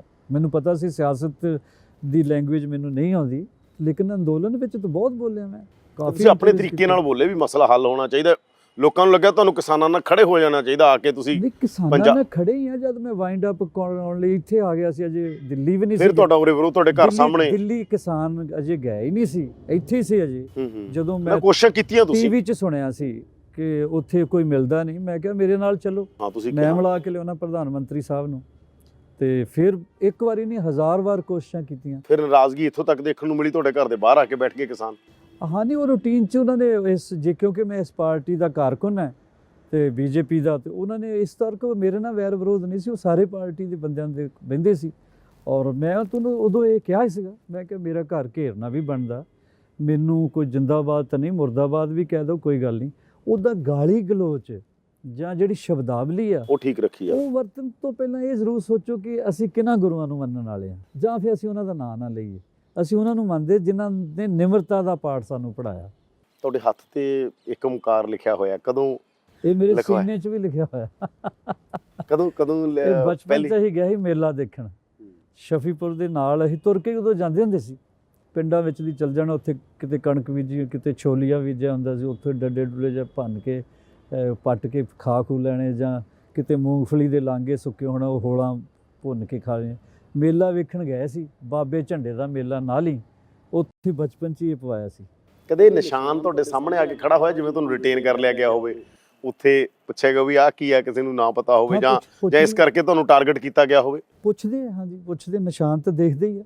ਇਹ ਨਿਸ਼ਾਨ ਕਿਹੜਾ ਚੋਰੀ ਆ, ਸ਼ਰੇਆਮ ਹੀ ਆ। ਇਹ ਤਾਂ ਸਾਡਾ ਇਸ਼ਟ ਆ, ਸਾਡਾ ਧਰਮ ਹੈ। ਇਸ ਕਰਕੇ ਮੈਂ ਕਹਿ ਰਿਹਾ, ਕਦੇ ਕੋਈ ਮਤਲਬ ਜਿਵੇਂ ਉਹ ਦੌਰ ਸੀਗਾ, ਕਦੇ ਉਸ ਦੌਰ ਵਿੱਚ ਮੈਂ ਨਹੀਂ, ਸਾਰੇ ਰਗੜੇ ਗਏ। ਥੋੜ੍ਹਾ ਬਹੁਤਾ ਪ੍ਰਸ਼ਾਦ ਮੈਨੂੰ ਵੀ ਮਿਲਿਆ, ਮੈਂ ਕਦੀ ਉਹਨੂੰ ਇਨਕੈਸ਼ ਤਾਂ ਨਹੀਂ ਕੀਤਾ, ਨਾ ਮੇਰਾ ਫਰਜ਼ ਹੈ। ਹੁਣ ਵੀ ਮੈਂ ਕਦੀ ਅਪਸ਼ਬਦ ਆਪਣੇ ਲੋਕਾਂ ਦੇ ਖਿਲਾਫ, ਬੇਸ਼ੱਕ ਮੈਂ ਸਿਆਸਤ 'ਚ ਹਾਂ, ਮੇਰੀ ਕਦੀ ਸ਼ਬਦਾਵਲੀ ਜਾਂ ਮੇਰੀ ਸੋਚ ਕਦੀ ਇਸ ਤਰ੍ਹਾਂ ਦੀ ਤਾਂ ਨਹੀਂ ਹੋਈ ਕਿ ਮੈਂ ਪੰਜਾਬ ਦੇ ਖਿਲਾਫ ਹੀ ਭੁਗਤ ਜਾਵਾਂ। ਕੋਈ ਵੀ ਨਹੀਂ ਪੰਜਾਬ ਦੇ ਖਿਲਾਫ। ਬੀਜੇਪੀ ਨੂੰ ਲੈ ਕੇ ਬੜੇ ਖਦਸ਼ੇ ਨੇ, ਆਰਐਸਐਸ ਨੂੰ ਲੈ ਕੇ ਬੜੇ ਖਦਸ਼ੇ ਨੇ ਸਿੱਖਾਂ ਦੇ ਮਨ 'ਚ, ਕਿ ਪਤਾ ਨਹੀਂ ਇਹ ਪਾਰਟੀ ਆਊਗੀ। ਆਰਐਸਐਸ ਜੀ ਮਿਨੋਰਿਟੀ ਬਾਰੇ ਠੀਕ ਨਹੀਂ ਸੋਚਦੀ, ਘੱਟ ਗਿਣਤੀਆਂ ਬਾਰੇ। ਦਲਿਤ ਭਾਈਚਾਰੇ 'ਚ ਵੀ ਇੱਕ ਲੈਵਲ ਦੇ ਉੱਤੇ ਇਹ ਚਰਚਾ ਚੱਲਦੀ ਹੈਗੀ। ਦੇਸ਼ ਦੇ ਅੰਦਰ ਬਹੁਤ ਸਾਰੇ ਰੋਹਿਤ ਵੈਮੂਲਾਲ ਵਾਲਾ ਚੱਲਿਆ, ਬਹੁਤ ਸਾਰੇ ਅੰਦੋਲਨ ਚੱਲੇ, ਜਿਹਦੇ 'ਚ ਕਿਹਾ ਗਿਆ ਕਿ ਜੀ ਸਾਨੂੰ ਜਾਣ ਕੇ ਟਾਰਗੇਟ ਕੀਤਾ। ਇੱਥੋਂ ਤੱਕ ਗੱਲ ਚੱਲੀ, ਪ੍ਰਧਾਨ ਮੰਤਰੀ ਨੂੰ ਕਹਿਣਾ ਪਿਆ ਕਿ ਕਦੇ ਰਿਜ਼ਰਵੇਸ਼ਨ ਨਹੀਂ ਹਟਾਈ ਜਾਊਗੀ। ਆਰਐਸਐਸ ਚੀਫ ਨੂੰ ਕਹਿਣਾ ਪਿਆ ਸੰਵਿਧਾਨ ਨਾਲ ਕੋਈ ਛੇੜਛਾੜ ਨਹੀਂ ਹੋਵੇ, ਕਹਿਣਾ ਪਿਆ। ਦੇਖੋ, ਗੱਲ ਇਹ ਆ ਕਿ ਬੀਜੇਪੀ ਕਦੀ ਵੀ ਇਸ ਸੋਚ ਦੀ ਧਾਰਨਾ ਨਹੀਂ ਉਹਨਾਂ ਦੀ ਰਹੀ ਕਿ ਪੰਜਾਬ ਦਾ ਨੁਕਸਾਨ ਹੋਵੇ। ਸਿੱਖਾਂ ਲਈ ਜਿੰਨਾ ਕੰਮ ਪ੍ਰਧਾਨ ਮੰਤਰੀ ਸਾਹਿਬ ਨੇ ਕੀਤਾ, ਮੌਜੂਦਾ ਕਿਸੇ ਨੇ ਨਹੀਂ ਕੀਤਾ।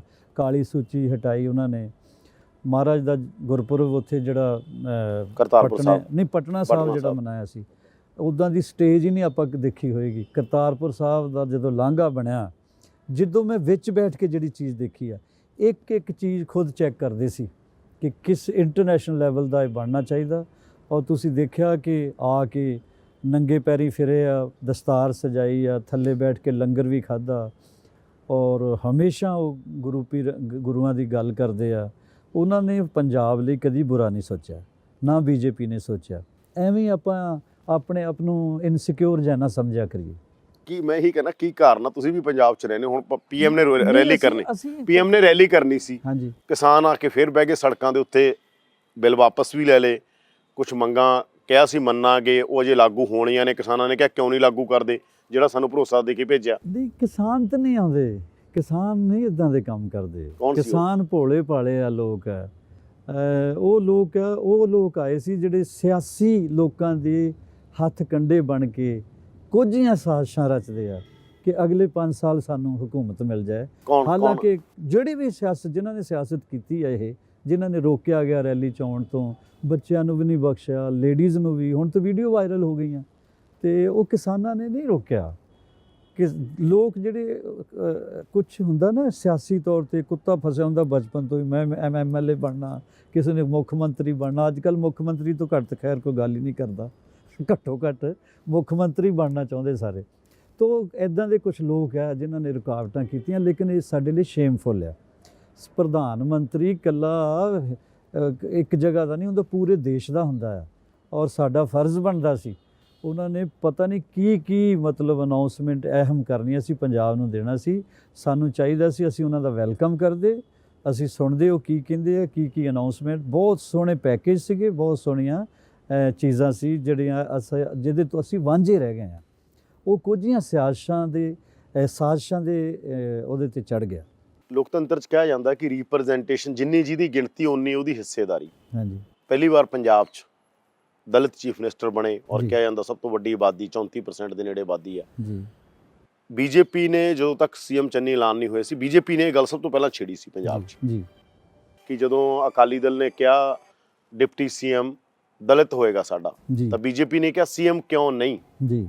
ਤੁਸੀਂ ਮੰਨਦੇ ਹੋ ਬੀਜੇਪੀ ਦਾ ਚਿਹਰਾ ਜਿਹੜਾ ਸੀਐਮ ਦਾ ਉਹ ਦਲਿਤ ਹੋਣਾ ਚਾਹੀਦਾ? ਇਹ ਦੇਖੋ, ਸਦੀਆਂ ਤੋਂ ਲਤਾੜੇ ਹੋਏ ਪਛੜੇ ਹੋਏ ਲੋਕ, ਜਿਨ੍ਹਾਂ ਨੂੰ ਕਦੇ ਵੀ ਇਨਸਾਨ ਵੀ ਨਹੀਂ ਸੀ ਸਮਝਿਆ ਜਾਂਦਾ। ਇਹ ਤਾਂ ਬਾਬਾ ਸਾਹਿਬ ਅੰਬੇਡਕਰ ਸਾਹਿਬ ਦਾ ਭਲਾ ਹੋਵੇ, ਉਹਨਾਂ ਨੇ ਸੰਵਿਧਾਨ ਰਚਿਆ, ਉਹਦੇ ਵਿੱਚ ਹੱਕ ਦਿੱਤੇ ਬਰਾਬਰਤਾ ਦੇ, ਤੇ ਇਹ ਬੰਦਿਆਂ 'ਚ ਬਹਿਣ ਦੇ ਕਾਬਲ। ਇਨਸਾਨ ਤੋਂ ਨਫ਼ਰਤ ਕਿਉਂ ਕਰਦਾ ਸੀ? ਇਹ ਕਾਸਟਾਂ, ਇਹ ਊਚ ਨੀਚ, ਇਹ ਮੈਨ ਮੇਡ ਹੈ, ਗੋਡ ਮੇਡ ਤਾਂ ਹੈ ਨਹੀਂ, ਬੰਦੇ ਨੇ ਬਣਾਈਆਂ ਨਾ। ਤੇ ਇਸ ਕਰਕੇ ਜਿਹੜੀ ਵੀ ਪਾਰਟੀ ਨੇ ਹੁਣ ਜਿੱਦਾਂ ਇੱਕ ਸੀਐਮ ਫੁੱਲ ਫਲੈਸ਼ ਬਣ ਜਾਣਾ ਹੁੰਦਾ ਇਲੈਕਟ ਹੋ ਕੇ, ਇੱਕ ਹੁੰਦਾ ਚੋਣ ਸਟੰਟ। ਕਿਸੇ ਪਾਰਟੀ ਨੇ ਅਗਰ ਚੋਣ ਸਟੰਟ ਕੀਤਾ, ਉਹ ਦਲਿਤਾਂ ਨੂੰ ਜਾਂ ਗਰੀਬਾਂ ਨੂੰ ਇੱਕ ਕਿਸਮ ਦਾ ਵਰਗਲਾਉਣਾ, ਜਾਂ ਇਹ ਕਹਿ ਲਓ ਕਿ ਕੋਈ ਲਾਲਚ ਦੇਣਾ, ਇਹ ਕਹਿ ਸਕਦੇ ਹਾਂ। ਇਹਨੂੰ ਚੋਣ ਸਟੰਟ ਹੀ ਕਹਿ ਸਕਦੇ, ਡਰਾਮਾ ਹੀ ਕਹਿ ਸਕਦੇ ਹਾਂ ਇਹਨੂੰ, ਇਹ ਨਹੀਂ ਕਹਿ ਸਕਦੇ। ਜਦੋਂ ਫੁੱਲ ਫਲੈਸ਼ ਸੀਐਮ ਚੰਨੀ ਦਾ ਸੀਐਮ ਬਣਨਾ ਚੋਣ ਸਟੰਟ ਹੈ, ਡਰਾਮਾ, ਬਹੁਤ ਵੱਡਾ ਡਰਾਮਾ ਆ। ਹੁਣ ਅਨਾਉਂਸ ਕਰਨਾ ਫੁੱਲ ਫਲੈਸ਼ ਚੰਨੀ ਸਾਹਿਬ ਨੂੰ, ਤਾਂ ਨਜ਼ਾਰਾ ਆ ਜਾਏ। ਆਪਣਾ ਭਾਈ ਆ, ਇਹ ਯੁੱਗ ਪਲਟਿਆ ਸੀ, ਤੇ ਜੇ ਲੋਕੀ ਖੁਸ਼ ਹੋਏ ਉਹਦੇ ਬਣਨਾ, ਤੇ ਲੇਕਿਨ ਉਸ ਪਾਰਟੀ ਨੇ ਚੋਣ ਸਟੰਟ ਕੀਤਾ ਸੀ। ਅੱਗੋਂ ਜੇ ਉਹ ਪਾਰਟੀ ਦੀ ਨੀਤ ਸਾਫ਼ ਸੀ, ਹੁਣ ਅਨਾਉਂਸ ਕਰ, ਜੇ ਕਰ ਦੇਣ ਫਿਰ ਤੁਸੀਂ ਸਪੋਰਟ ਕਰੋਗੇ? ਨਹੀਂ, ਕਰ ਹੀ ਰਹੇ ਸਾਰਾ। ਜਿਹੜਾ ਬੰਦਾ ਚੱਜ ਦਾ ਸੋਚਦਾ, ਹੁਣ ਵੀ ਸਪੋਰਟ ਕੀਤਾ ਉਹਨੇ, ਅਸੀਂ ਵੈਲਕਮ ਕੀਤਾ। ਸਭ ਤੋਂ ਪਹਿਲਾਂ ਚਿੱਠੀ ਮੈਂ ਲਿਖੀ ਹੈ ਵਧਾਈਆਂ ਦੀ, ਉਹ ਮੈਨੂੰ ਉਹ 'ਚ ਬੁਰਾ ਥੋੜ੍ਹੀ ਲੱਗੇਗਾ। ਇੱਕ ਯਾਨੀ ਮਜ਼ਦੂਰ ਦਾ ਬੇਟਾ ਉਸ ਤਖਤੋ ਤਾਜ 'ਤੇ ਵਿਰਾਜਮਾਨ ਹੋਵੇ, ਇਹ ਤਾਂ ਇਹ ਤਾਂ ਯੁੱਗ ਪਲਟਣ ਵਾਲੀ ਗੱਲ ਸੀ। ਇਹ ਕੋਈ ਛੋਟੀ ਘਟਨਾ ਹੈ, ਬਹੁਤ ਵੱਡੀ ਹੈ, ਲੇਕਿਨ ਇਹ ਤਾਂ ਇੱਕ ਕਿਸਮ ਦਾ ਇੱਕ ਸੁਣਛਣਾ ਜਿਹਾ ਸਾਨੂੰ ਦੇ ਦਿੱਤਾ। ਐਵੇਂ ਯੂਜ਼ ਐਂਡ ਥਰੂ ਵਾਲੀ ਗੱਲ ਹੈ। ਇੱਕ ਚੋਣ ਸਟੰਟ ਕੀਤਾ 2 ਮਹੀਨੇ ਲਈ, ਕੀ 2 ਮਹੀਨੇ 'ਚ ਕੀ ਕਰ ਸਕਦਾ ਬੰਦਾ? ਹੁਣ ਅਨਾਉਂਸ ਕਰਨ ਫੁੱਲ ਫਲੈਸ਼, ਇਲੈਕਟ ਹੋ ਕੇ ਪਹਿਲਾਂ ਹੀ ਉਹਦਾ ਚਿਹਰਾ ਅਨਾਉਂਸ ਕਰ ਦੇਣ, ਵਧੀਆ ਗੱਲ ਹੈ। ਫਿਰ ਦੇਖਾਂਗੇ ਕਿ ਨੀਤ ਕਿੱਦਾਂ ਦੀ ਹੈ। ਬੀਜੇਪੀ ਨੂੰ ਕਰਨਾ ਚਾਹੀਦਾ? ਹਾਂ, ਸਾਰੀਆਂ ਪਾਰਟੀਆਂ ਨੂੰ ਕਰਨਾ ਚਾਹੀਦਾ। ਵਾਰੀ ਆਉਣੀ ਚਾਹੀਦੀ ਗਰੀਬਾਂ ਦੀ, ਕਿਉਂ ਨਹੀਂ ਆਉਣੀ ਚਾਹੀਦੀ? ਗਰੀਬਾਂ ਨੂੰ ਹੱਕ ਨਹੀਂ? ਕੋਈ ਚੀਜ਼ ਘੱਟ ਹੈ? ਦੱਸੋ ਕਿਹੜੀ ਚੀਜ਼ ਘੱਟ ਹੈ ਲੱਗੀ ਹੋਈ ਦਲਿਤਾਂ ਦੇ? ਜਿਹੜੀ ਸਦੀਆਂ ਤੋਂ ਲਤਾੜੇ ਹੋਏ ਲੋਕ ਹੈ, ਜੇ ਉਹਨਾਂ ਦੀ ਵਾਰੀ ਆ ਜਾਏ ਤੇ ਬੀਜੇਪੀ ਨੂੰ ਕੀ ਫਰਕ ਪੈਂਦਾ, ਜਾਂ ਕਾਂਗਰਸ ਨੂੰ ਕੀ ਫਰਕ ਨਹੀਂ? ਮੈਂ ਸਿੱਧਾ ਪੁੱਛਦਾ ਕਿ ਬੀਜੇਪੀ ਦਾ ਤੁਹਾਨੂੰ ਲੱਗਦਾ ਸੀਐਮ ਚਿਹਰਾ ਦਲਿਤ ਹੋਵੇ ਬੀਜੇਪੀ ਦਾ? ਕਿਉਂਕਿ ਬੀਜੇਪੀ ਤਾਂ ਕਹਿ ਚੁੱਕੀ ਹੈ ਗੱਲ, ਹਾਂ, ਅਕਾਲੀਆਂ ਨੂੰ ਕਹਿ ਕੇ ਚੁੱਕੀ। ਬੀਜੇਪੀ ਨੇ ਜੇ ਕਿਹਾ ਤਾਂ ਉਹ ਨਿਭਾਏਗੀ। ਜਿਨ੍ਹਾਂ ਨੇ ਵੀ ਕਿਹਾ ਤੁਸੀਂ ਮੰਗ ਕਰਦੇ ਹੋ, ਮੈਂ ਤੁਹਾਡੇ ਤੋਂ ਪੁੱਛ ਰਿਹਾ ਹਾਂ, ਹਾਂਜੀ। ਤੁਹਾਨੂੰ ਤੁਸੀਂ ਮੰਗ ਕਰਦੇ ਹੋ ਜਿਵੇਂ ਕਾਂਗਰਸ 'ਚ ਮੰਗ ਸੀ ਹਾਂਜੀ। ਸੀਐਮ ਚੰਨੀ ਬਣ ਗਏ, ਤੁਸੀਂ ਮੰਗ ਕਰਦੇ ਹੋ ਬੀਜੇਪੀ ਦਾ ਵੀ ਚਿਹਰਾ ਸੀਐਮ ਦਲਿਤ ਹੋਵੇ? ਜੇ ਉਹਨਾਂ ਨੇ ਅਨਾਉਂਸ ਕੀਤਾ, ਜ਼ਿੰਮੇਵਾਰ ਬੰਦਿਆਂ ਨੇ ਕੀਤਾ, ਸੰਗਠਨ ਮੰਤਰੀ ਸਾਹਿਬ ਨੇ ਪਹਿਲਾਂ ਤੁਹਾਡੀਆਂ ਕੀਤਾ ਸੀ। ਭਾਵਨਾਵਾਂ ਹੈਗੀਆਂ, ਤੁਸੀਂ ਕਮਿਊਨਿਟੀ ਦੀਆਂ ਭਾਵਨਾਵਾਂ ਨੂੰ ਰਿਪਰੈਜ਼ੈਂਟ ਕਰਦੇ ਹੋ, ਮੈਂ ਤੁਹਾਡੇ ਤੋਂ ਇਹ ਪੁੱਛ ਰਿਹਾ। ਨਹੀਂ, ਮੈਂ ਤਾਂ ਜਦ ਖੁਦ ਗਰੀਬੀ ਦੇਖੀ ਆ, ਮੇਰੇ ਨੂੰ ਤਾਂ ਬਹੁਤ ਚੰਗਾ ਲੱਗੇਗਾ ਅਗਰ ਕੋਈ ਸੀਐਮ ਗਰੀਬ ਬਣੇ, ਚੰਨੀ ਸਾਹਿਬ ਬਣੇ, ਸਾਰਿਆਂ ਨੇ ਖੁਸ਼ੀ ਮਨਾਈ, ਕੋਈ ਬੁਰਾ ਥੋੜੀ ਮਨਾਇਆ। ਜੇ ਬੀਜੇਪੀ ਦਾ ਲੇਕਿਨ ਹੁਣ ਬੁਰਾ ਲੱਗ ਰਿਹਾ ਜਦੋਂ ਉਹਨੂੰ ਅੱਗੇ ਨਹੀਂ ਆਉਣ ਦੇ ਰਹੇ। ਹੁਣ ਜਦੋਂ ਟਿਕਟਾਂ ਮੈਂ ਵੰਡੀਆਂ, ਕਹਿ ਰਿਹਾ ਤੁਹਾਡੀ ਪਾਰਟੀ 'ਚ ਤਾਂ ਅੱਗੇ ਆ ਸਕਦਾ ਨਾ, ਤੁਹਾਡੀ ਪਾਰਟੀ 'ਚ ਵੀ ਹੋਇਆ ਰਾਸ਼ਟਰਪਤੀ, ਹਾਂ ਅਨਾਉਂਸ ਕੀਤਾ ਜੇ ਉਹਨਾਂ ਨੇ, ਰਾਸ਼ਟਰਪਤੀ ਹਾਂ, ਬਣਾਏ ਗਏ ਰਾਸ਼ਟਰਪਤੀ ਤੁਹਾਡੇ। ਬਣਾਏ ਗਏ, ਬਹੁਤ ਸਾਰੇ ਵਜ਼ੀਰ ਆ। ਮੈਂ ਹੀ ਕਹਿ ਰਿਹਾ ਪੰਜਾਬ 'ਚ ਕਿਉਂ? ਸਾਡੀ ਪਾਰਟੀ 'ਚ ਵਿਤਕਰਾ ਹੈ ਹੀ ਨਹੀਂਗਾ, ਬੀਜੇਪੀ 'ਚ ਨਹੀਂਗਾ। ਬੀਜੇਪੀ 'ਚ ਮਿਹਨਤੀ ਬੰਦਾ ਹੋਵੇ ਤੇ ਬਣਾ ਹੀ ਦਿੰਦੇ ਆ, ਲੜਦੇ ਲੁੜਦੇ ਨਹੀਂ ਆਪਸ ਵਿੱਚ। ਇਦਾਂ ਨਹੀਂ ਕਿ ਸੀਐਮ ਬਣਾਓ ਮੈਨੂੰ, ਨਹੀਂ ਤਾਂ ਮੈਂ ਚੱਲਿਆ, ਇਦਾਂ ਦਾ ਨਹੀਂਗਾ। ਮੈਂ ਇਦਾਂ ਦੀ ਡਿਮਾਂਡ ਨਹੀਂ ਕਦੀ ਕਰੂੰਗਾ। ਮੈਂ ਇੱਕ ਅਦਨਾ ਜਿਹਾ ਕਾਰਕੁਨ ਤੁਹਾਡੇ ਮੈਂ worker ਇੰਡੀਵਿਜੂਅਲ ਬਣ ਨਹੀਂ ਕੇ ਕਹਿ ਰਿਹਾ ਕਿ ਪ੍ਰਚਾਰ ਕਰਨ, ਇੱਥੇ ਮੈਂ ਐਸਾ ਇਸ਼ੂ ਨਹੀਂ ਖੜਾ ਕਰ ਸਕਦਾ ਜਿਹੜਾ ਕਾਂਗਰਸ ਨਹੀਂ, ਮੈਂ ਨਹੀਂ ਕਹਿ ਰਿਹਾ, ਮੈਂ ਨਹੀਂ ਕਹਿ ਰਿਹਾ ਕਿ ਹੰਸਰਾਜ ਹੋਣ, ਹਾਂਜੀ, ਹਨਾ, ਮਤਲਬ ਮੈਂ ਨਹੀਂ ਕਹਿ ਰਿਹਾ ਵੀ ਤੁਸੀਂ ਕੋ ਮੈਨੂੰ ਬਣਾਓ, ਮੈਂ ਕਹਿ ਰਿਹਾ ਕਿ ਕਮਿਊਨਿਟੀ ਦੀ ਤਾਂ ਹੰਸਰਾਜ ਬਾਰੇ ਤੁਸੀਂ ਕਮਿਊਨਿਟੀ ਨੂੰ ਰਿਪਰੈਜ਼ੈਂਟ ਕਰਦੇ ਹੋ ਕਿ ਕਮਿਊਨਿਟੀ ਦੇ ਵਿੱਚੋਂ ਕੋਈ ਤੁਹਾਡੀ ਚੋਂ ਹੋਵੇ। ਸੈਲਫ ਤੋਂ ਤਾਂ ਮੈਂ ਹਮੇਸ਼ਾ ਉੱਪਰ ਉੱਠ ਕੇ ਸੋਚਿਆ, ਕਦੀ ਵੀ ਨਹੀਂ ਇਸ ਬੰਦੇ ਬਾਰੇ ਕਦੀ ਸੈਲਫਿਸ਼ ਹੋਇਆ। ਤੇ ਲੇਕਿਨ ਇਹ ਆ ਕਿ ਜੇ ਗਰੀਬਾਂ ਦਾ ਕੋਈ, ਮੈਂ ਤਾਂ ਕਹਿ ਰਿਹਾ ਕਿ ਸਦੀਆਂ ਤੋਂ ਲਤਾੜੇ ਪਛਾ ਕਿੰਨਾ, ਯਾਨੀ ਉਹਨਾਂ ਦੀ ਦੁਰਦਸ਼ਾ, ਤੁਸੀਂ ਪੁਰਾਣੀਆਂ ਫਿਲਮਾਂ ਦੇਖੋ, ਪੁਰਾਣੀ ਹਿਸਟਰੀ ਟ੍ਰੇਸ ਕਰੋ, ਕਿਤਨਾ ਵਿਤਕਰਾ ਹੈ, ਕਿਤਨਾ ਡਿਸਕ੍ਰਿਮੀਨੇਸ਼ਨ ਹੋਇਆ। ਮੈਂ ਫਿਰ ਕਹਾਂਗਾ ਬਾਬਾ ਸਾਹਿਬ ਅੰਬੇਡਕਰ ਸਾਹਿਬ ਦਾ ਧੰਨਵਾਦ ਹੈ ਜਿਹਨੇ ਇਸ ਕਾਬਲ ਕਰ ਦਿੱਤਾ, ਇਸ ਕਾਬਲ ਕਰ ਕਿਉਂਕਿ ਦਿੱਤਾ। ਆਰਐਸਐਸ ਇੱਕ ਚਲਾਉਂਦੀ ਹੈ ਕੈਂਪੇਨ ਯੁੱਗ ਪਰਿਵਰਤਨ, ਹਾਂਜੀ, ਕਿ ਯੁੱਗ ਪਰਿਵਰਤਨ ਹੋਣਾ ਚਾਹੀਦਾ ਹੈਗਾ ਨਾ, ਜੀ। ਉਹਦੇ 'ਚ ਇਹ ਸਾਰਾ चर्चा होती है। आरएसएस दी ये भी है बीजेपी दी कि जो लाइन में सबसे पीछे उसको आगे दीनदयाल उपाध्याय ਦਾ ਵਿਚਾਰ ਹੈ। ਹਾਂ, ਦੀਨਦਿਆਲ ਉਪਾਧਿਆਏ ਕਹਿੰਦੇ ਸੀਗੇ, ਹਾਂ ਉਹਨਾਂ ਦੀ ਇੱਕ ਵਿਚਾਰ ਆ ਅੰਤੋਦਿਆ, ਅੰਤੋਦਿਆ, ਹਾਂ ਹਾਂ ਅੰਤੋਦਿਆ ਵਿਚਾਰ 'ਚ ਉਹ ਕਹਿੰਦੇ ਜਿਹੜਾ ਸਭ ਤੋਂ ਲਾਈਨ 'ਚ ਲਾਸਟ ਖੜਾ ਉਹਨੂੰ ਸਭ ਤੋਂ ਅੱਗੇ ਲੈ ਕੇ ਆਓ। तो ਤਾਂ ਫਿਰ ਐਤਕੀ ਲੱਗ ਜਾਣਾ ਚਾਹੀਦਾ ਸਭ ਤੋਂ ਲਾਸਟ 'ਚ ਖੜਾ ਸਭ ਤੋਂ ਅੱਗੇ। ਹਾਂ, ਕੀ ਹਰਜ ਹੈ ਜੇ ਲੱਗ ਜਾਏ? ਕੋਈ ਹਰਜ ਥੋੜੀ, ਕੋਈ ਨੁਕਸਾਨ ਥੋੜੀ ਹੈ, ਲੋਕਾਂ ਨੂੰ ਚੰਗਾ ਲੱਗੇਗਾ। ਹੁਣ ਅਗਰ ਦਲਿਤ ਬਣਿਆ ਤਾਂ ਸਾਰੀਆਂ ਕੌਮਾਂ ਨੇ ਉਹਨੂੰ ਪਿਆਰ ਕੀਤਾ ਹੈ, ਕਿਸੇ ਨੇ ਬੁਰਾ ਥੋੜੀ ਕਿਹਾ ਹੈ। ਨਹੀਂ, ਸਭ ਨੇ ਕੀਤਾ। ਪੰਜਾਬੀਆਂ ਦਾ ਬੜਾ ਵੱਡਾ ਵਿਸ਼ਾਲ ਹਿਰਦਾ ਹੈ। ਤੁਸੀਂ ਮੈਨੂੰ ਦੱਸੋ ਕਿਸੇ ਇੱਕ ਕੌਮ ਨੇ ਥੋੜੀ ਖੁਸ਼ੀ ਮਨਾਈ, ਸਾਰਿਆਂ ਨੇ ਮਨਾਈ, ਸਭ ਨੂੰ ਚੰਗਾ ਲੱਗਾ। ਬੀਜੇਪੀ ਦਾ ਵੀ ਬਣਾਉਣਗੇ, ਸਭ ਨੂੰ ਖੁਸ਼ੀ ਹੋਊ। ਹਾਂ, ਸਭ ਨੂੰ ਖੁਸ਼ੀ ਹੋਏਗੀ, ਕਿਉਂ ਨਹੀਂ ਹੋਏਗੀ ਖੁਸ਼ੀ? ਕੋਈ ਬੀਜੇਪੀ ਨੇ ਕੋਈ ਲਿਫਤਾ ਕੰਮ ਕਰਨਾ, ਇਨਸਾਨਾਂ ਨੂੰ ਇਨਸਾਨਾਂ ਦਾ ਹੱਕ ਦੇਣਾ। ਬਣਾ ਸਕਦੀ ਹੈ ਬੀਜੇਪੀ? ਮੈਂ ਤੁਹਾਡੇ ਤੋਂ ਪੁੱਛ ਰਿਹਾ ਹਾਂ। ਕਿਉਂ ਨਹੀਂ ਬਣਾਉਣਗੇ? ਅਗਰ ਉਹਨਾਂ ਨੇ ਕਿਹਾ ਆ, ਅਗਰ ਕਿਹਾ ਤੁਹਾਨੂੰ ਪਤਾ ਨਹੀਂ, ਸਟੇਟਮੈਂਟਾਂ ਸਾਰੀਆਂ ਪੜ੍ਹਦੇ ਹੋ ਤੁਸੀਂ? ਜਦੋਂ ਅਕਾਲੀ ਦਲ ਨੇ ਡਿਪਟੀ ਸੀਐਮ ਦਲਿਤ ਬਣਾਇਆ, ਬੀਜੇਪੀ ਦੀ ਸਟੇਟਮੈਂਟ ਆਈ ਇਹ ਜੀ ਕਿ ਜੀ ਡਿਪਟੀ ਸੀਐਮ ਕਿਉਂ, ਸੀਐਮ ਕਿਉਂ ਨਹੀਂ? ਹਾਂ, ਉਹਨਾਂ ਨੇ ਠੀਕ ਕਿਹਾ ਹੋਏਗਾ, ਔਨ ਰਿਕਾਰਡ ਮੈਂ ਕਹਿ ਰਿਹਾ, ਔਨ ਰਿਕਾਰਡ ਸਟੇਟਮੈਂਟ ਉਹਨਾਂ ਨੇ ਸੋਚ ਸਮਝ ਕੇ ਕਿਹਾ ਹੋਏਗਾ ਔਰ ਕਰਨਗੇ। ਉਹ ਜੋ ਕਹਿੰਦੇ ਆ ਉਹ ਕਰਦੇ ਆ। ਉਹ ਇਹ ਨਹੀਂ ਕਿ ਐਵੇਂ ਲਾਰਾ ਲਾ ਦੇਣਗੇ ਜਾਂ ਚੋਣ ਸਟੰਟ ਖੇਲ ਦੇਣਗੇ ਕਿ 2 ਮਹੀਨੇ ਲਈ ਕਿਸੇ ਬੱਚੇ ਨੂੰ ਖਿਲਾਉਣਾ ਦੇ ਦੋ, ਮੁੜ ਕੇ ਖੋਲੋ। ਜੇ ਕੱਲ ਨੂੰ ਕਹਿਣ ਹੰਸਰਾਜ ਸਾਡਾ ਚਿਹਰਾ, ਨਹੀਂ, ਹੰਸ ਦਾ ਇੰਟਰਵਿਊ ਚੱਲ ਰਿਹਾ, ਉਹ ਬੰਦਾ ਇਹਦੇ ਤੋਂ ਉੱਪਰ ਉੱਠ ਕੇ ਓਵਰਆਲ ਸੋਚੇ ਤਾਂ ਵਧੀਆ ਲੱਗੇਗਾ। ਤੇ ਜੇ ਕਹਿ ਦੇਣ ਵੀ ਹੰਸਰਾਜ ਸਾਡਾ ਚਿਹਰਾ ਨੇ, ਕਹਿ ਸਕਦੇ ਹੈਗੇ। ਕਹਿਣ ਨੂੰ ਕੀ ਹੈ? ਤੁਸੀਂ ਸੀਐਮ ਚੰਨੀ ਨੇ ਕਦੇ ਸੋਚਿਆ ਸੀਗਾ? ਯਾਦਵਿੰਦਰ ਤੁਸੀਂ ਸੋਚਿਆ ਸੀ ਕਦੇ ਐਮਪੀ ਬਣ ਜਾਓਗੇ? ਯਾਦਵਿੰਦਰ ਸਾਹਿਬ, ਜਿਹੜਾ ਬੰਦਾ ਖੁਦ ਪਸੰਦ ਹੁੰਦਾ ਨਾ, ਆਪਣੇ ਆਪ ਨੂੰ ਲਾਈਕ ਕਰਦਾ, ਉਹ ਬੰਦਾ ਸਭ ਤੋਂ ਬਦਕਿਸਮਤ ਹੁੰਦਾ। ਮੈਂ ਨਹੀਂ, ਤਾਂ ਮੈਂ ਪੁੱਛ ਰਿਹਾ ਤੁਹਾਨੂੰ, ਤੁਸੀਂ ਨਹੀਂ ਕਹਿ ਰਹੇ। ਹਾਂਜੀ, ਮੈਂ ਕਹਿ ਰਿਹਾ ਪਾਰਟੀ ਕਹਿ ਦੇ ਹੰਸਰਾਜ ਚਿਹਰਾ ਨੇ, ਤਿਆਰ ਹੋ ਤੁਸੀਂ? ਮੈਂ ਤਿਆਰ, ਮੈਂ ਕਲਚਰ ਬਾਰੇ ਸੋਚਦਾ ਹੁੰਦਾ ਜ਼ਿਆਦਾ। ਮੈਂ ਬਹੁਤ ਵੱਡੀਆਂ ਸੋਚਾਂ ਨਹੀਂ ਸੋਚਦਾ। ਐਮਪੀ ਬਣ ਕੇ ਮੈਂ ਬੜਾ ਸੰਤੁਸ਼ਟ ਹਾਂ ਤੇ ਪੰਜਾਬ ਦੇ ਵਿੱਚ ਇੱਕ ਅਦਨਾ ਜਿਹਾ ਵਰਕਰ ਬਣ ਕੇ ਆਇਆ। ਮੈਨੂੰ ਇੱਥੇ ਤੱਕ ਹੀ ਰੱਖੋ, ਵੱਡਾ ਸੁਪਨਾ ਨਾ ਦਿਖਾਓ। ਬੜੀ ਦੇਰ ਬਾਅਦ ਮੈਂ ਬੜੇ ਆਰਾਮ ਨਾਲ ਸੌਣ ਲੱਗਾ, ਪ੍ਰਚਾਰ ਕਰਨ ਲੱਗਾ। ਮੁੜ ਕੇ ਮੈਂ ਕਹੂੰਗਾ ਉਹ ਮੈਨੂੰ ਬਣਾਓ, ਨਹੀਂ ਤਾਂ ਮੈਂ ਚੱਲਿਆ। ਐਵੇਂ ਪਾਗਲਾਂ ਵਾਂਗੂ ਤੁਰਿਆ ਫਿਰੂੰਗਾ। ਹੁਣ ਮੈਂ ਨਾਰਮਲ ਹਾਂ, ਫਿਰ ਅਬਨੋਰਮਲ ਲੱਗਣ ਲੱਗ ਪਊਂਗਾ। ਐਸਾ ਕੀੜਾ ਹੀ ਨਾ ਦਿਮਾਗ 'ਚ ਭਰੋ ਕਿ ਮੈਂ ਮੁੱਖ ਮੰਤਰੀ ਬਣਨਾ। ਜੋ ਬਣ ਗਿਆ ਖੁਸ਼ ਰਹੋ, ਸ਼ੁਕਰ ਹੈ ਮਾਲਕ ਦਾ, ਸ਼ੁਕਰ ਹੈ ਮਾਲਕ ਦਾ। ਐਮਪੀ ਬਣੇ, ਸ਼ਾਨੋ ਸ਼ੌਕਤ ਨਾਲ ਬਣੇ ਔਰ ਫਾਈਟ ਕਰਕੇ ਬਣੇ। ਇਹ ਰਾਜਨੀਤੀ ਦਾ ਕੀੜਾ ਕਿਹਨੇ ਪੈਦਾ ਕੀਤਾ ਤੁਹਾਡੇ 'ਚ? ਪਹਿਲਾਂ ਅਕਾਲੀਆਂ ਨਾਲ, ਫਿਰ ਕਾਂਗਰਸ ਨਾਲ। ਇਹ ਕੀੜਾ ਕਿੱਥੋਂ ਆਇਆ ਜਿਹੜਾ ਤੁਸੀਂ ਕਹਿੰਦੇ ਕੀੜੇ ਤੋਂ ਬਚਣਾ? ਬਸ ਮੈਨੂੰ ਇਹ ਸੀਗਾ ਕਿ ਜਿੱਦਾਂ ਮੈਂ ਕਿਹਾ, ਬੰਦਾ ਮਾੜਾ ਨਹੀਂ ਹੁੰਦਾ, ਬੰਦੇ ਦੇ ਕੰਮ ਮਾੜੇ ਹੁੰਦੇ ਆ। ਸਿਆਸਤ ਮਾੜੀ ਨਹੀਂ, ਇਨਸਾਨ ਮਾੜੇ ਆ ਜਿਹੜੇ ਬਿਜ਼ਨਸ ਕਰਦੇ ਆ। ਤੇ ਮੈਂ ਜਾ ਕੇ ਤੁਹਾਨੂੰ ਅਲਾਮਤ ਨਹੀਂ ਦਵਾਇਆ ਕਦੀ। ਤੁਸੀਂ ਮੈਨੂੰ ਦੱਸੋ, ਜਦੋਂ ਦਾ ਮੈਂ ਸਿਆਸਤ 'ਚ ਆਇਆ, ਗਵਾਇਆ ਹੀ ਆ ਨਾ ਫਾਈਨੈਂਸ਼ਲੀ। ਮੇਰਾ ਵਕਤ ਜਿਹੜਾ ਸਭ ਤੋਂ, ਬੰਦੇ ਕੋਲ ਸਭ ਤੋਂ ਕੀਮਤੀ ਚੀਜ਼ ਹੁੰਦਾ ਵਕਤ। ਜਦੋਂ ਕੋਈ ਕਿਸੇ ਦਾ ਮਰਡਰ ਵੀ ਕਰਦਾ, ਉਹਦੇ ਤੋਂ ਕੀ ਖੋਂਦਾ ਕੀ ਹੈ? ਵਕਤ ਕਿੰਨਾ ਇੰਪੋਰਟੈਂਟ ਹੈ। ਜਿਹੜਾ ਉਹਨੇ ਸਪੈਂਡ ਕਰਨਾ ਸੀ ਇਸ ਧਰਤੀ 'ਤੇ, ਉਹ ਤੋਂ ਖੋਹ ਲੈਂਦਾ ਬੰਦਾ। ਸੋ ਵਕਤ ਮੈਂ ਦੇ ਰਿਹਾ। ਮੈਂ ਜਿਹੜਾ ਪੈਸਾ ਇੰਨਾ ਕਮਾਉਣਾ ਸੀ, ਉਹਦੀ ਕੁਰਬਾਨੀ ਕੀਤੀ। ਲੇਕਿਨ ਉਹਦੀ ਇਵਜ਼ ਵਿੱਚ ਮੈਂ ਖੁਸ਼ ਹਾਂ ਕਿ ਮੈਨੂੰ ਹੁਣ ਕੋਈ ਪੈਸੇ ਦਾ ਰਸ ਨਹੀਂ। ਪੈਸਾ ਵੀ ਦੇਖਿਆ, ਸ਼ੋਹਰਤਾਂ ਵੀ ਦੇਖੀਆਂ, ਮਤਲਬ ਟੀਵੀ ਸ਼ੀਵੀ 'ਤੇ ਕਿੰਨਾ ਆਏ ਆ, ਫਿਲਮਾਂ 'ਚ ਕਿੰਨਾ ਆਏ ਆ। ਉਹ ਉੱਦਾਂ ਦੀ ਜਿਹੜੀ ਹੈ ਬੰਦੇ ਦੀ ਨਾ ਡਿਜ਼ਾਇਰਸ ਆ। ਕਹਿੰਦੇ ਆਸਾਂ ਪਰਬਤ ਜਿਹੜੀਆਂ ਮੌਤ ਤਣਾਵਾਂ ਹੇਠ। ਪਹਿਲਾਂ ਬੰਦਾ ਕਹਿੰਦਾ ਮੈਂ ਕੌਂਸਲਰ ਬਣ ਜਾ, ਫਿਰ ਕਹਿੰਦਾ MLA, ਫਿਰ ਕਹਿੰਦਾ MP, ਫਿਰ ਕਹਿੰਦਾ ਵਜ਼ੀਰ, ਫਿਰ ਕਹਿੰਦਾ ਵਜ਼ੀਰੇ ਆਲਾ। ਇਹਦਾ ਕੋਈ ਐਂਡ ਤਾਂ ਹੀ ਤਾਂ ਮੈਂ ਕਹਿਣਾਗਾ ਕਿ ਜੇ ਤੁਹਾਨੂੰ MP ਬਣਨ ਦਾ ਸ਼ੌਂਕ ਸੀ ਜਾਂ ਤੁਹਾਨੂੰ ਰਾਜਨੀਤੀ 'ਚ ਕੁਝ ਬਣਨ ਦਾ, ਤਾਂ ਹੀ ਰਾਜਨੀਤੀ 'ਚ ਆਏ, ਤਾਂ ਫਿਰ CM ਬਣ ਜਾਓਗੇ, ਫਿਰ ਕੀ ਪ੍ਰੋਬਲਮ ਆ ਗਈ? ਯਾਦਵਿੰਦਰ, ਅਸੀਂ ਤੁਹਾਨੂੰ ਬਣਾ ਰਹੇ ਹਾਂ ਬੈਠੇ ਬੈਠੇ, ਰੋਹ ਨਾ ਸੌ ਰਿਹਾ ਯਾਰ।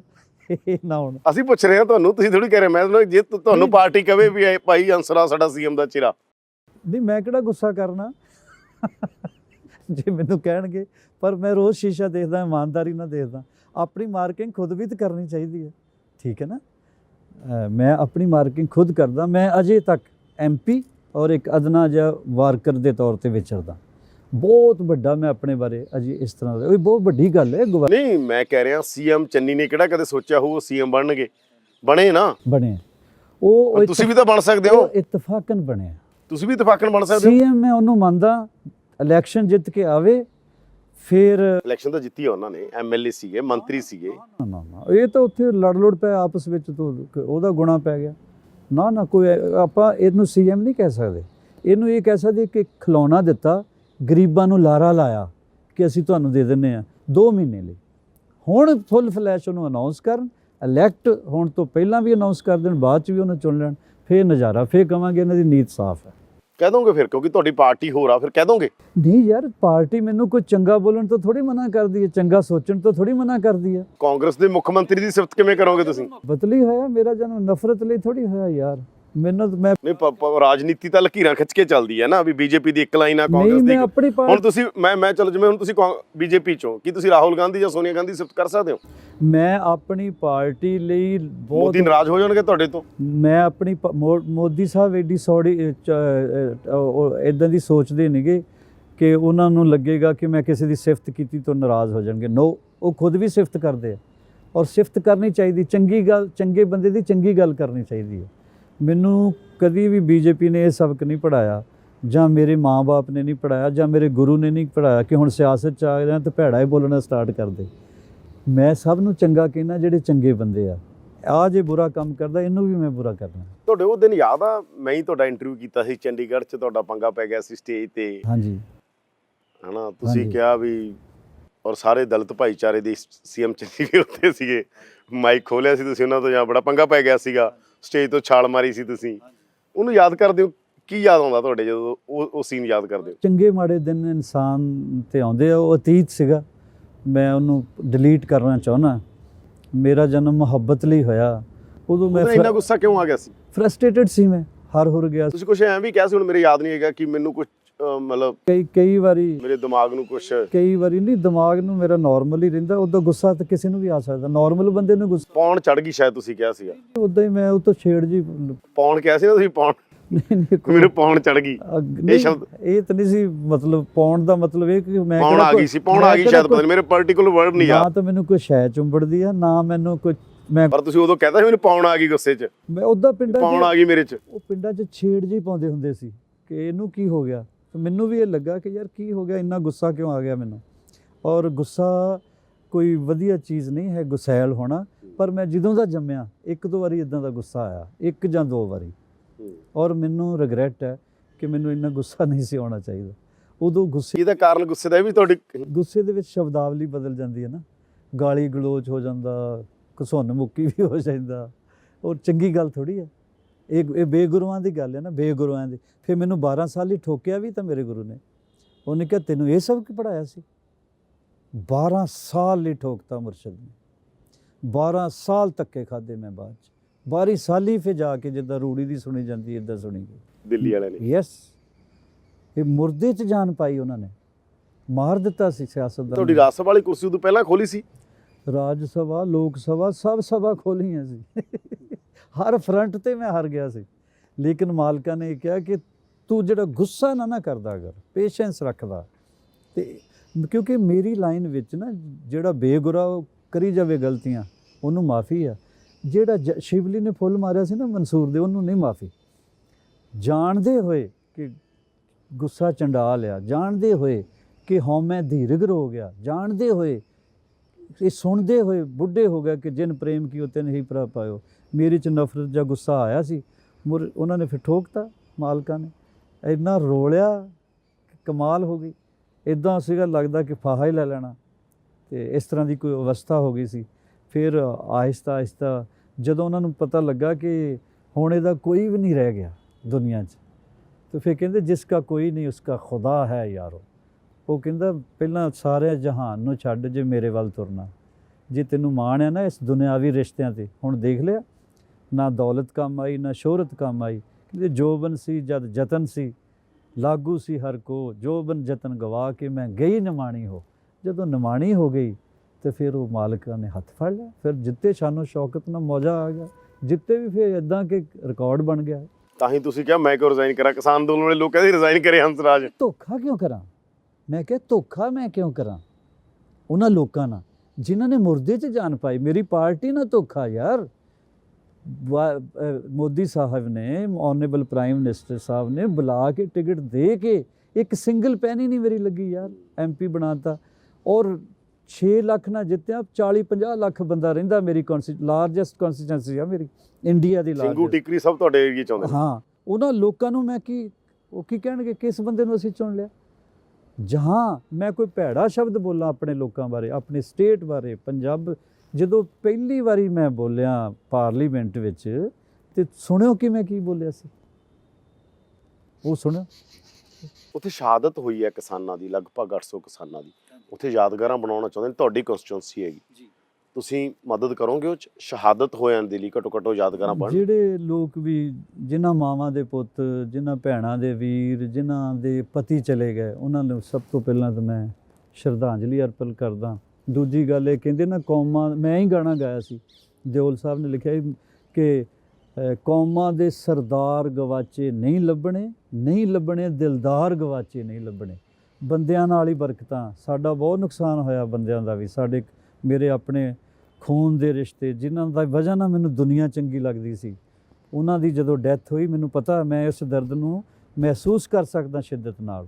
ਸੋ ਮੈਨੂੰ ਵੀ ਉਨੀ ਤਕਲੀਫ ਹੈ ਜਿੰਨੀ ਉਹਨਾਂ ਨੂੰ ਤਕਲੀਫ ਹੈ ਜਿਨ੍ਹਾਂ ਦੇ ਟੁਰ ਜੋ ਗਏ। ਯਾਦਗਾਰ ਬਣਾਉਣੀ ਚਾਹੁੰਦੇ ਨੇ ਤੁਸੀਂ, ਮਤਲਬ ਜੇ ਤੁਹਾਡੇ ਕੋਲ ਆਉਂਦੇ ਵੀ ਨੇ, ਤੁਹਾਡੀ ਕਨਸਟੀਟੂਐਂਸੀ ਹੈ, ਮੈਂ ਤਾਂ ਪੁੱਛ ਰਿਹਾ। ਹਾਂਜੀ, ਉਹਨਾਂ ਦੀ ਮਦਦ ਕਰੋਗੇ? ਉਹ ਥਾਂ ਵੀ ਲੈ ਰਹੇ ਨੇ, ਆਪਦੀ ਮੁੱਲ ਥਾਂ ਲਈ ਹੈ ਕਹਿੰਦੇ। ਗੱਲ ਨਹੀਂ, ਉਹ 'ਚ ਕੋਈ ਹਰਜ ਨਹੀਂ। ਮੈਂ ਹਮੇਸ਼ਾ ਨਾਲ ਰਿਹਾ, ਹਮੇਸ਼ਾ ਨਾਲ ਰਵਾਂਗਾ। ਮੈਂ ਕੋਈ ਐਸੀ ਨਫ਼ਰਤ ਦੀ ਰਾਜਨੀਤੀ ਨਹੀਂ ਕਰਨੀ ਚਾਹੁੰਦਾ। ਮਤਲਬ ਲੋਕੀ ਤਾਂ ਅੰਬਾਲਾ ਟੱਪ ਕੇ ਹੋਰ ਦੀ ਤਰ੍ਹਾਂ ਦੇ, ਉਹਨਾਂ ਨੂੰ ਪੰਜਾਬ ਹੀ ਭੁੱਲ ਜਾਂਦਾ। ਅੰਬਾਲਾ ਟੱਪਦੇ ਆ, ਪੰਜਾਬ ਬੜੇ ਭਾਂਡੇ 'ਚ ਇਹਨਾਂ ਨੂੰ ਚਾਹੀਦਾ, CMਸ਼ਿਪ ਚਾਹੀਦੀ ਹੈ, ਵੱਡੀਆਂ ਐਮਪਾਇਰਸ਼ਿਪਾਂ ਚਾਹੀਦੀਆਂ। ਆਪਣਾ ਨਾ ਇਹਨਾਂ ਨੂੰ ਸਾਡੇ ਲੋਕਾਂ ਦਾ ਫਿਕਰ ਹੈ। ਜੋਬਲੈਸ ਬੱਚੇ ਆ, ਪਾਣੀ ਦੀ ਹਾਲਤ ਕੀ ਹੈ, ਖੇਤੀਬਾੜੀ ਦੀ ਹਾਲਤ ਕੀ, ਤਦੇ ਅੰਦੋਲਨ ਹੋ ਰਿਹਾ ਨਾ। ਜੇ ਚੱਜ ਦੇ ਸਿਆਸਤਦਾਨ ਹੁੰਦੇ, ਜਿੱਦਾਂ ਸ਼ੁਰੂ 'ਚ ਇੰਟਰਵਿਊ ਦੇ ਮੈਂ ਕਿਹਾ, ਸਿਆਸਤਦਾਨ ਵਫਾ ਕਰਦੇ ਸਾਡੇ ਨਾਲ, ਤੇ ਸਾਨੂੰ ਲੋੜ ਕੀ ਹੈ ਲੜਨ ਦੀ? ਸਾਡਾ ਦੇਸ਼ ਹੈ ਯਾਰ, ਲੋਕਤੰਤਰ ਹੈ। ਦਿੱਲੀ ਕੋਈ ਐਵੇਂ ਖਾਮਖਾਈ ਦੁਸ਼ਮਣ ਬਣਾਇਆ ਹੋਇਆ ਦਿੱਲੀ ਨੂੰ। ਦਿੱਲੀ ਕੀ ਸਾਨੂੰ ਵੱਢਦੀ ਹੈ? ਬੰਦੇ ਚੱਜ ਦੇ ਚੁਣੋ, ਚੱਜ ਦੇ ਬੰਦੇ ਚੁਣੋ। ਆਪਣੇ ਫੈਸਲੇ ਜਦੋਂ ਪਾਰਲੀਮੈਂਟ 'ਚ ਕਹਿੰਦੇ ਨਾ ਕਾਲੇ ਕਾਨੂੰਨ ਕਿਹਾ ਕਿਸਾਨਾਂ ਨੇ, ਜਦੋਂ ਉਹ ਆ ਜਾਂਦੇ ਨੇ ਫਿਰ ਲੋਕ ਤਾਂ ਲੜਨਗੇ ਹੀ। ਨਹੀਂ, ਕਾਲੇ ਕਾਨੂੰਨ ਉਹਨਾਂ ਨੇ ਇੰਟੈਂਸ਼ਨਲੀ ਥੋੜੀ ਸੀਗਾ। ਚਲੋ ਜੋ ਵੀ ਹੈ, ਕਿਸਾਨਾਂ ਨੇ ਤਾਂ ਕਾਲੇ ਕਾਨੂੰਨ ਹੀ ਕਿਹਾ ਉਹਨਾਂ ਨੂੰ ਕਾਲੇ ਕਾਨੂੰਨ ਕਿਹਾ, ਤੇ ਕਾਲੇ ਕਾਨੂੰਨ ਬਾਅਦ 'ਚ ਵਾਪਸ ਵੀ ਲਏ। ਪਹਿਲਾਂ ਮੰਨੇ ਨਹੀਂ ਤੁਸੀਂ, ਸਾਲ ਵਾਪਸ ਲੈ ਲੱਗਦਾ ਨਹੀਂ, ਪਹਿਲਾਂ ਲੈ ਲੈਂਦੇ ਵਧੀਆ ਰਹਿੰਦੇ। ਨਹੀਂ, ਉਹ ਦੇਰ ਆਏ ਤੇ ਦਰੁਸਤ ਆਏ, ਤੇ ਉਹਨਾਂ ਨੇ ਅਪੋਲੋਜਾਈਜ਼ ਵੀ ਤਾਂ ਕੀਤਾ ਯਾਰ। ਗੱਲ ਛੱਡਣੀ ਚਾਹੀਦੀ ਹੈ। ਆਪਾਂ ਇਦਾਂ ਦੇ ਬੰਦੇ ਨਹੀਂ ਸੀਗੇ ਜਿੱਦਾਂ ਦਾ ਆਪਣਾ ਸੁਭਾਅ ਹੋ ਗਿਆ। ਆਪਾਂ ਤੇ ਉਹ ਸੀ ਜਿਹੜੇ ਦੁਸ਼ਮਣ ਨੂੰ ਵੀ ਸ਼ਰਬਤ ਪਿਲਾਉਣ ਵਾਲੇ ਲੋਕ ਸੀ ਯਾਰ। ਪਰ ਸਾਲ ਦੇਖੋ, ਕਿਸਾਨ ਵੀ ਤਾਂ ਸਾਲ ਬੈਠੇ ਰਹੇ ਵਿਚਾਰੇ। ਫਿਰ ਹੈ ਤੇ ਉਹਨਾਂ ਦਾ ਫਿਰ ਗੈਰਤਮੰਦ ਤਦੇ ਹੀ ਹੈ। ਤੇ ਕੋਈ ਗੱਲ ਨਹੀਂ, ਫਿਰ ਅਪੋਲੋਜਾਈਜ਼ ਵੀ ਤਾਂ ਕੀਤਾ ਨਾ ਪ੍ਰਧਾਨ ਮੰਤਰੀ ਸਾਹਿਬ ਨੇ, ਕਿਹਾ ਉਹਨਾਂ ਨੇ ਪਬਲਿਕਲੀ ਯਾਰ। ਉਹਨਾਂ ਨੇ ਕਿਹਾ, ਜਦੋਂ ਕਹਿ ਦਿੱਤਾ ਫਿਰ ਮੰਨ ਜਾਣਾ ਚਾਹੀਦਾ। ਫਿਰ ਜ਼ਿੱਦ ਮੰਨੇ ਨੇ, ਫਿਰ ਆ ਤਾਂ ਗਏ ਉੱਥੋਂ। ਉਹ ਤਾਂ ਅੱਗੇ ਕਹਿੰਦੇ ਵੀ ਲਾਗੂ ਕਰ ਦਿਓ, ਆ ਤਾਂ ਗਏ, ਮੰਨੇ ਉਹ। ਹੁਣ ਬਸ ਸੋਹਣਾ, ਇੱਕ ਦੂਜੇ ਸਾਰੇ ਇਲੈਕਸ਼ਨਾਂ ਲੜੋ। ਤੇ ਲੋਕਾਂ ਨੂੰ ਮੇਰੀ ਬੇਨਤੀ ਹੈ ਕਿ ਤੁਸੀਂ ਨਾ ਲੜੋ, ਇਹਨਾਂ ਨੂੰ ਇਲੈਕਸ਼ਨਾਂ ਲੜਨ ਦਿਓ। ਤੁਸੀਂ ਨਾ ਲੜੋ ਆਪਸ ਵਿੱਚ। ਕਿਸੇ ਵੀ ਪਾਰਟੀ ਨੂੰ ਸਪੋਰਟ ਕਰਨਾ ਚੁੱਪ ਕਰਕੇ ਕਰ ਦਿਓ ਬਸ। ਆ ਬਹੁਤ ਮਹਾਰਾਜ ਦੀ ਕਿਰਪਾ ਹੋਈ, ਰੈਲੀਆਂ ਰੂਲੀਆਂ ਨਹੀਂ ਹੋਣੀਆਂ। ਐਵੇਂ ਉੱਥੇ ਇੰਨੀ ਬੁਰੀ ਹਾਲਤ ਹੋਣੀ ਸੀ ਰੈਲੀਆਂ 'ਚ, ਲੋਕਾਂ ਨੂੰ ਠੰਡ 'ਚ ਮਾਰਨਾ ਸੀ। ਸ਼ੁਕਰ ਹੈ ਦਾਤੇ ਦਾ ਕਿ ਰੈਲੀਆਂ ਨਹੀਂ ਹੋ ਰਹੀਆਂ। ਆਪੋ ਆਪਣੇ TV ਡਿਬੇਟ ਕਰਨ, ਜਿਹੜੀ ਪਾਰਟੀ ਤੋਂ ਤੇ ਜਿਹੜੇ ਲੀਡਰ ਤੋਂ ਤੁਸੀਂ ਚਾਹੁੰਦੇ ਆ ਕਿ ਪੰਜਾਬ ਦਾ ਭਲਾ ਹੋਏਗਾ, ਮੈਂ ਫਿਰ ਬੇਨਤੀ ਕਰੂੰਗਾ, ਜਿਹੜੀ ਸੈਂਟਰ 'ਚ ਸਰਕਾਰ ਹੁੰਦੀ, ਅਗਰ ਪ੍ਰੈਕਟੀਕਲ ਹੋਣਾ, ਜਿਹੜੀ ਸੈਂਟਰ 'ਚ ਸਰਕਾਰ ਹੈ, ਜੇ ਸਟੇਟ 'ਚ ਵੀ ਉਹ ਸਰਕਾਰ ਹੋਵੇ ਤਾਂ ਡਿਵੈਲਪਮੈਂਟ ਹੋ ਸਕਦੀ ਆ। ਇਸ ਟਾਈਮ ਪ੍ਰੈਕਟੀਕਲੀ ਸੋਚੋ, ਪਾਰਟੀਆਂ ਤੋਂ ਉੱਪਰ ਬੀਜੇਪੀ ਨੂੰ ਸਪੋਰਟ ਕਰੋ। ਬੀਜੇਪੀ ਦਾ ਅਗਰ ਰਾਜ ਆ ਗਿਆ, ਸੈਂਟਰ 'ਚ ਹੈਗਾ ਹੀ ਆ, ਫਿਰ ਇੱਥੇ ਬਹੁਤ ਅੱਛੀ ਤਰ੍ਹਾਂ ਡਿਵੈਲਪਮੈਂਟ ਹੋ ਪਰ ਇੱਥੇ ਤਾਂ ਕਾਂਗਰਸ ਦੀ ਸੈਂਟਰ 'ਚ ਵੀ ਸਰਕਾਰ ਹੁੰਦੀ ਸੀ, ਪੰਜਾਬ 'ਚ ਵੀ ਹੁੰਦੀ ਸੀ, ਬਣਿਆ ਬਣਿਆ ਤਾਂ ਹੈ ਨਹੀਂ ਪੰਜਾਬ ਦੇ ਕਾਂਗਰਸ ਕੁਛ। ਦੀ ਗਲਤੀ ਹੈ ਨਾ, ਕਾਂਗਰਸ ਨੇ ਕਦੇ ਨਹੀਂ, ਕਾਂਗਰਸ ਤੇ ਸਵਾਲ ਹੀ ਉੱਠੇ। ਦੇਖੋ ਨਾ ਹਰਿਆਣੇ ਦੀ ਦੇਖੋ ਨਾ, ਗੁੜਗਾਉਂ ਜਾਓ, ਲੱਗਦਾ ਦੁਬਈ ਆ ਗਿਆ, ਲੰਡਨ ਆ ਗਿਆ। ਕਰਨਾਲ ਕਿੱਦਾਂ ਦਾ ਹੋ ਗਿਆ, ਪਾਣੀਪਤ ਕਿੱਦਾਂ ਦਾ ਹੋ ਗਿਆ। ਐਗਜ਼ੈਂਪਲਾਂ ਦੇਖੋ ਨਾ, ਜਿੱਥੇ ਸੈਂਟਰ ਦੇ ਪੈਸੇ ਤਾਂ ਉੱਥੋਂ ਹੀ ਆਉਣੇ ਆ। ਜੇ ਅਸੀਂ ਆਪਸ ਵਿੱਚ ਹੀ ਲੜਦੇ ਰਹੇ ਆਪਾਂ, ਤਾਂ ਫਿਰ ਕਾਹਦੇ ਲਈ। ਅੱਛਾ, ਪ੍ਰਧਾਨ ਮੰਤਰੀ ਨੇ ਕਦੇ ਉਹਨਾਂ ਕੋਲ ਬੈਠੇ ਹੋਵੋ, ਕਦੇ ਪ੍ਰਧਾਨ ਮੰਤਰੀ ਨੇ ਗਾਣਾ ਸੁਣਿਆ ਤੁਹਾਡੇ ਤੋਂ? ਹਾਂਜੀ, ਸੁਣਦੇ ਆ ਪ੍ਰਧਾਨ ਮੰਤਰੀ ਜੀ। ਕਦੋਂ ਪਹਿਲੀ ਵਾਰ ਕਦੋਂ ਉਹਨਾਂ ਨੇ ਜਦੋਂ ਗਏ, ਹੰਸੀ ਸੁਣਾਓ ਕਰਾਂ ਨਿਤ ਖੈਰ ਮੰਗਾ ਸੋਹਣਿਆ ਮੈਂ ਤੇਰੀ? ਨਹੀਂ, ਮੇਰਾ ਤਾਰਫ ਹੀ ਗਾਣੇ ਦੀ ਵਜ੍ਹਾ ਨਾਲ ਹੋਇਆ ਸੀ। ਜਿਵੇਂ ਮੰਨ ਲਓ, ਮੈਂ ਇੱਕ ਘਟਨਾ ਸੁਣਨੀ ਚਾਹੁੰਦਾ ਤੁਹਾਡੇ ਤੋਂ। ਨਹੀਂ, ਬਹੁਤ ਵਾਰੀ ਗਾਇਆ। ਜਿਵੇਂ ਮੰਨ ਲਓ ਪਹਿਲੀ ਵਾਰ, ਮੈਂ ਕਹਿੰਦਾ ਪਹਿਲੀ ਵਾਰ ਕਦੋਂ ਉਹਨਾਂ ਨੇ ਕਿਹਾ ਵੀ ਹੰਸੀ ਗਾਣਾ ਸੁਣਾਓ? ਪਹਿਲੀ ਵਾਰੀ ਮਿਲੇ ਹੀ ਮੈਨੂੰ ਗਾਣੇ ਦੀ ਵਜ੍ਹਾ ਨਾਲ ਸੀ। ਕਿੱਥੇ? ਅਰਥਕੁਏਕ ਆਇਆ ਸੀ ਭੁੱਜ ਵਿੱਚ, ਤੇ ਗਾਣੇ ਗਾ ਕੇ ਮੈਂ ਫੰਡ ਰੇਜ਼ ਕੀਤਾ ਸੀ ਗੁਜਰਾਤ ਵਾਸਤੇ। ਅਮਰੀਕਾ 'ਚ ਉਦੋਂ ਪ੍ਰੈਜ਼ੀਡੈਂਟ ਸਾਹਿਬ ਸੀਗੇ ਬਿਲ ਕਲਿੰਟਨ ਸਾਹਿਬ, $2.5 ਮਿਲੀਅਨ ਇਕੱਠਾ ਕਰਕੇ ਲਿਆ ਕੇ ਦਿੱਤਾ ਸੀ, ਇਕੱਲੇ ਨਹੀਂ ਮੈਂ। ਉਹਨਾਂ ਨੇ ਸੇਵਾ ਉਹਨਾਂ ਦੀ ਸੀ, ਸਾਰੇ NRIs ਦੀ, ਸਾਰਿਆਂ ਦੀ, ਲੇਕਿਨ ਗਾਇਆ ਮੈਂ ਹੀ ਸੀ ਉੱਥੇ। ਉਦੋਂ ਮਿਲੇ ਪਹਿਲੀ ਵਾਰ? ਉਦੋਂ ਪਹਿਲੀ ਵਾਰੀ ਮਿਲੇ, ਫਿਰ ਫੰਕਸ਼ਨਾਂ ਤੇ ਉਦਾਂ ਵੀ ਫੁਰਸਤ 'ਚ ਕਦੇ ਪਰਸਨਲੀ ਬੈਠੇ ਹੋ, ਉਹਨਾਂ ਨੇ ਕਿਹਾ ਹੋਵੇ ਹੰਸੀ ਸੁਣਾਓ ਕੁਛ?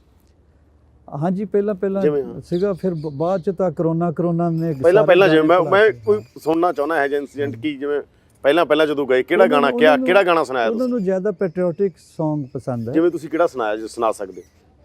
ਮੈਂ ਹੁਣ ਮੇਰੇ ਖਿਆਲ 'ਚ ਨਹੀਂ, ਮੈਂ ਬਹੁਤ ਵਾਰੀ ਗਾਉਂਦਾ ਰਹਿਣਾ, ਰੈਲੀਆਂ 'ਚ ਵੀ ਗਾਉਂਦਾ ਰਿਹਾ, ਸਾਰੇ ਜਗ੍ਹਾ ਮੈਂ ਹਰ ਸਟੇਟ 'ਚ ਪ੍ਰਚਾਰ ਲਈ ਜਾਂਦਾ ਰਿਹਾ।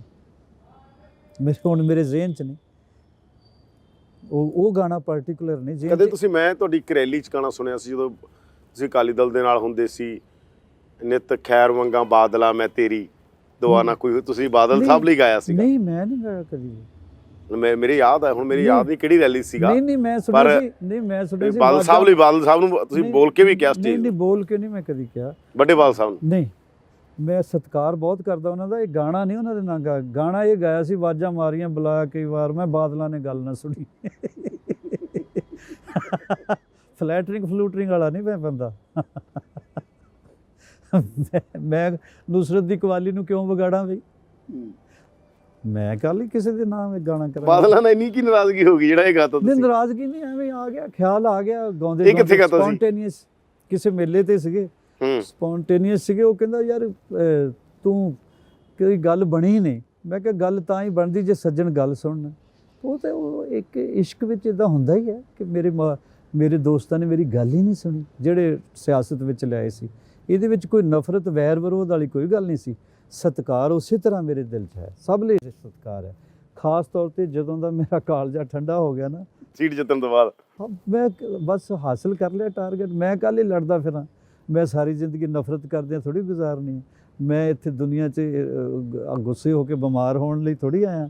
ਮੈਂ ਲੋਕਾਂ ਨੂੰ ਠੀਕ ਕਰਨ ਲਈ ਆਇਆ, ਰੋਂਦਿਆਂ ਨੂੰ ਹਸਾਉਣ ਲਈ ਆਇਆ, ਇੰਟਰਟੇਨਮੈਂਟ ਲਈ ਵੀ ਆਇਆ। ਮੈਂ ਦੁਨੀਆ ਦਾ ਖਿਡੌਣਾ ਰਿਹਾ ਹਾਂ ਲਾਈਫ ਵਿੱਚ, ਕਿ ਉਹਨਾਂ ਨੇ ਜਿੱਥੇ ਖੁਸ਼ੀ ਦੀ ਖਬਰ ਹੁੰਦੀ ਸੀ ਉੱਥੇ ਹੰਸਰਾਜ ਹੰਸ ਜਾਂਦਾ ਸੀ। ਮੈਂ ਨਹੀਂ ਉਹ ਚਾਹੁੰਦਾ ਕਿ ਸਿਆਸਤ 'ਚ ਆ ਕੇ ਮੈਂ ਟਾਈਮ ਤੇ ਨਫ਼ਰਤ ਆਉਂਦੀ ਰਹੀ। ਤੁਸੀਂ ਕਹਿੰਦੇ ਪੱਕੀ ਨਫ਼ਰਤ ਕਿਉਂ ਪਾਲਾ? ਯਾਨੀ ਟਾਈਮ ਤੇ ਸੀ ਨਫ਼ਰਤ ਨਹੀਂ, ਮੇਰੇ ਦਿਲ 'ਚ ਆਈ, ਗੁੱਸਾ ਆ ਜਾਂਦਾ ਸੀ ਕਈ ਵਾਰੀ ਕਿ ਯਾਰ ਇੱਥੇ ਕਿੱਥੇ ਬਾਲੀਵੁੱਡ 'ਚ ਗਾਉਂਦਾ ਸੀ। ਹਾਲੀਵੁੱਡ ਤੁਹਾਨੂੰ ਪਤਾ 3 ਅੰਗਰੇਜ਼ੀ ਫਿਲਮਾਂ 'ਚ ਵੀ ਮੈਂ ਗਾਇਆ, band like Beckham, monsoon wedding, viceroy's house. ਅਤੇ ਜਿਹੜਾ ਬੰਦਾ ਅਮਰੀਕਨ ਫਿਲਮਾਂ 'ਚ ਵੀ ਗਾਉਂਦਾ ਹੋਵੇ, ਬਾਲੀਵੁੱਡ 'ਚ ਵੀ ਗਾਉਂਦਾ ਹੋਵੇ, ਜਿਹਦੇ ਕੋਲ ਪੈਸੇ ਅਤੇ ਦੌਲਤਾਂ ਸਾਂਭੀਆਂ ਨਾ ਜਾਣ, ਉਹ ਬੰਦਾ ਆ ਕੇ ਗਜ਼ਾ ਕਰੇ ਜਿੱਦਾਂ ਆਟਾ ਮੰਗੀ ਦਾ ਵੋਟਾਂ ਮੰਗੇ, ਮੁੜ ਕੇ ਫੇਰ ਹਰ ਹੁਰ ਜਾਵੇ। ਉਹ ਫਿਰ ਆਪਾਂ ਹਿਊਮਨ ਬੀਇੰਗ ਆ ਨਾ। ਉਹ ਮੈਂ ਵੀ ਉਦੋਂ ਥੋੜ੍ਹਾ ਜਿਹਾ ਡੋਲ ਗਿਆ। ਮੈਂ ਕੋਈ ਦੇਵਤਾ ਤਾਂ ਹੈ ਨਹੀਂ ਸੀ।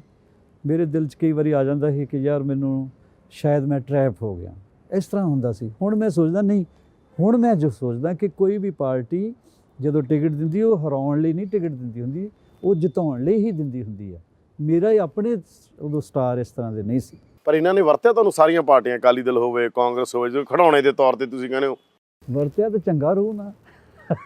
ਵਰਤਿਆ ਇੰਨਾ ਕਿ ਮਤਲਬ ਕੁਛ ਪੱਲੇ ਹੀ ਨਹੀਂ ਰਿਹਾ ਸੀ ਮੇਰੇ ਤੋਂ।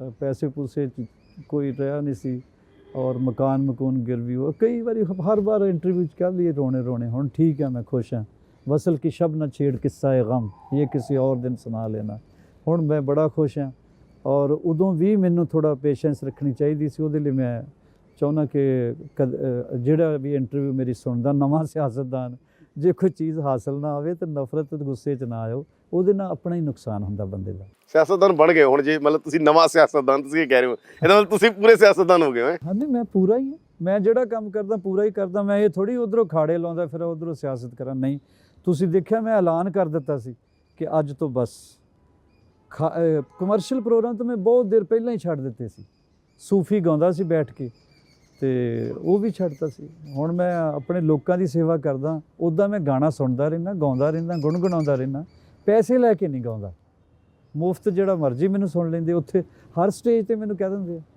ਮੈਂ ਗਾ ਦਿੰਦਾ गाना मेरी ज़िंदगी है यार एक कुदरत ने गाना ही गाया जड़ी कायनात है अगर फूलों को ज़ुबान होती वो भी 7 सुरों की मौसीकी में बात करते क्या बात हाँ जदों बच्चा जमदा पहली चीख सुर आ माँ थापी दी लै कुदरत भी गाउंदी है ਅਸੀਂ ਸੁਣ ਨਹੀਂ ਸਕਦੇ कुदरत गाउंदी है ਅਸੀਂ ਸੁਣ ਨਹੀਂ ਸਕਦੇ ਸਾਡੀ ਅਸੀਂ ਸੁਣ ਸਕਦੇ ਥੋੜਾ ਕਨਸੈਂਟਰੇਟ ਕਰੋ ਸ਼ਬਦ ਜਿਹੜਾ ਸੁਣ ਸਕਦੇ ਤੁਸੀਂ ਬੰਦਾ ਬਹੁਤ ਵੱਡੀ ਹਿਊਮਨ ਬਾਡੀ ਬਹੁਤ ਮਿਸਟਰੀਅਸ ਹੈ ਬਹੁਤ ਵੱਡੀ ਤਾਕਤ ਹੈ ਬੰਦਾ ਐਵੇਂ ਗੁੱਸੇ 'ਚ ਆ ਕੇ ਨਫ਼ਰਤਾਂ 'ਚ ਆ ਕੇ ਇਹ ਸ਼ਰਿੰਕ ਹੋ ਜਾਂਦਾ ਇਹ ਬਹੁਤ ਵਿਸ਼ਾਲ ਚੀਜ਼ ਆ ਇਹਦੇ 'ਚ ਤੁਸੀਂ ਬਹੁਤ ਕੁਝ ਸੁਣ ਸਕਦੇ ਆ ਇਹੋ ਜਿਹਾ ਸੰਗੀਤ ਸੁਣ ਸਕਦੇ ਜਿਹੜਾ ਐਂਡਲੈਸ ਆ ਜਿਹੜਾ ਬਾਹਰ ਦਾ ਸੰਗੀਤ ਹੈ ਨਾ ਇਹ ਵਾਜੇ ਢੋਲਕੀਆਂ ਤੇ ਕੁਝ ਵੀ ਨਹੀਂ ਗਏ ਉਹਦੇ ਅੱਗੇ ਅੰਦਰ ਵੱਜਦਾ ਜਿਹੜਾ ਹੈ ਉਹ ਤਾਂ ਅੰਦਰ ਵੱਜਦਾ ਹੁਣ ਦੇਖੋ ਨਾ ਮਹਾਰਾਜ ਨੇ ਕਿਹਾ ਸੱਚੇ ਪਾਤਸ਼ਾਹ ਨੇ ਗੁਰੂ ਗ੍ਰੰਥ ਸਾਹਿਬ ਵਿੱਚ ਫਰਮਾਇਆ ਕਿ 9 ਦਰ ਠਾਕੇ ਧਾਵਤ ਰਹਾਏ ਰਸ ਅੰਮ੍ਰਿਤ 10ਵੇਂ 'ਚ ਬੀਜੈ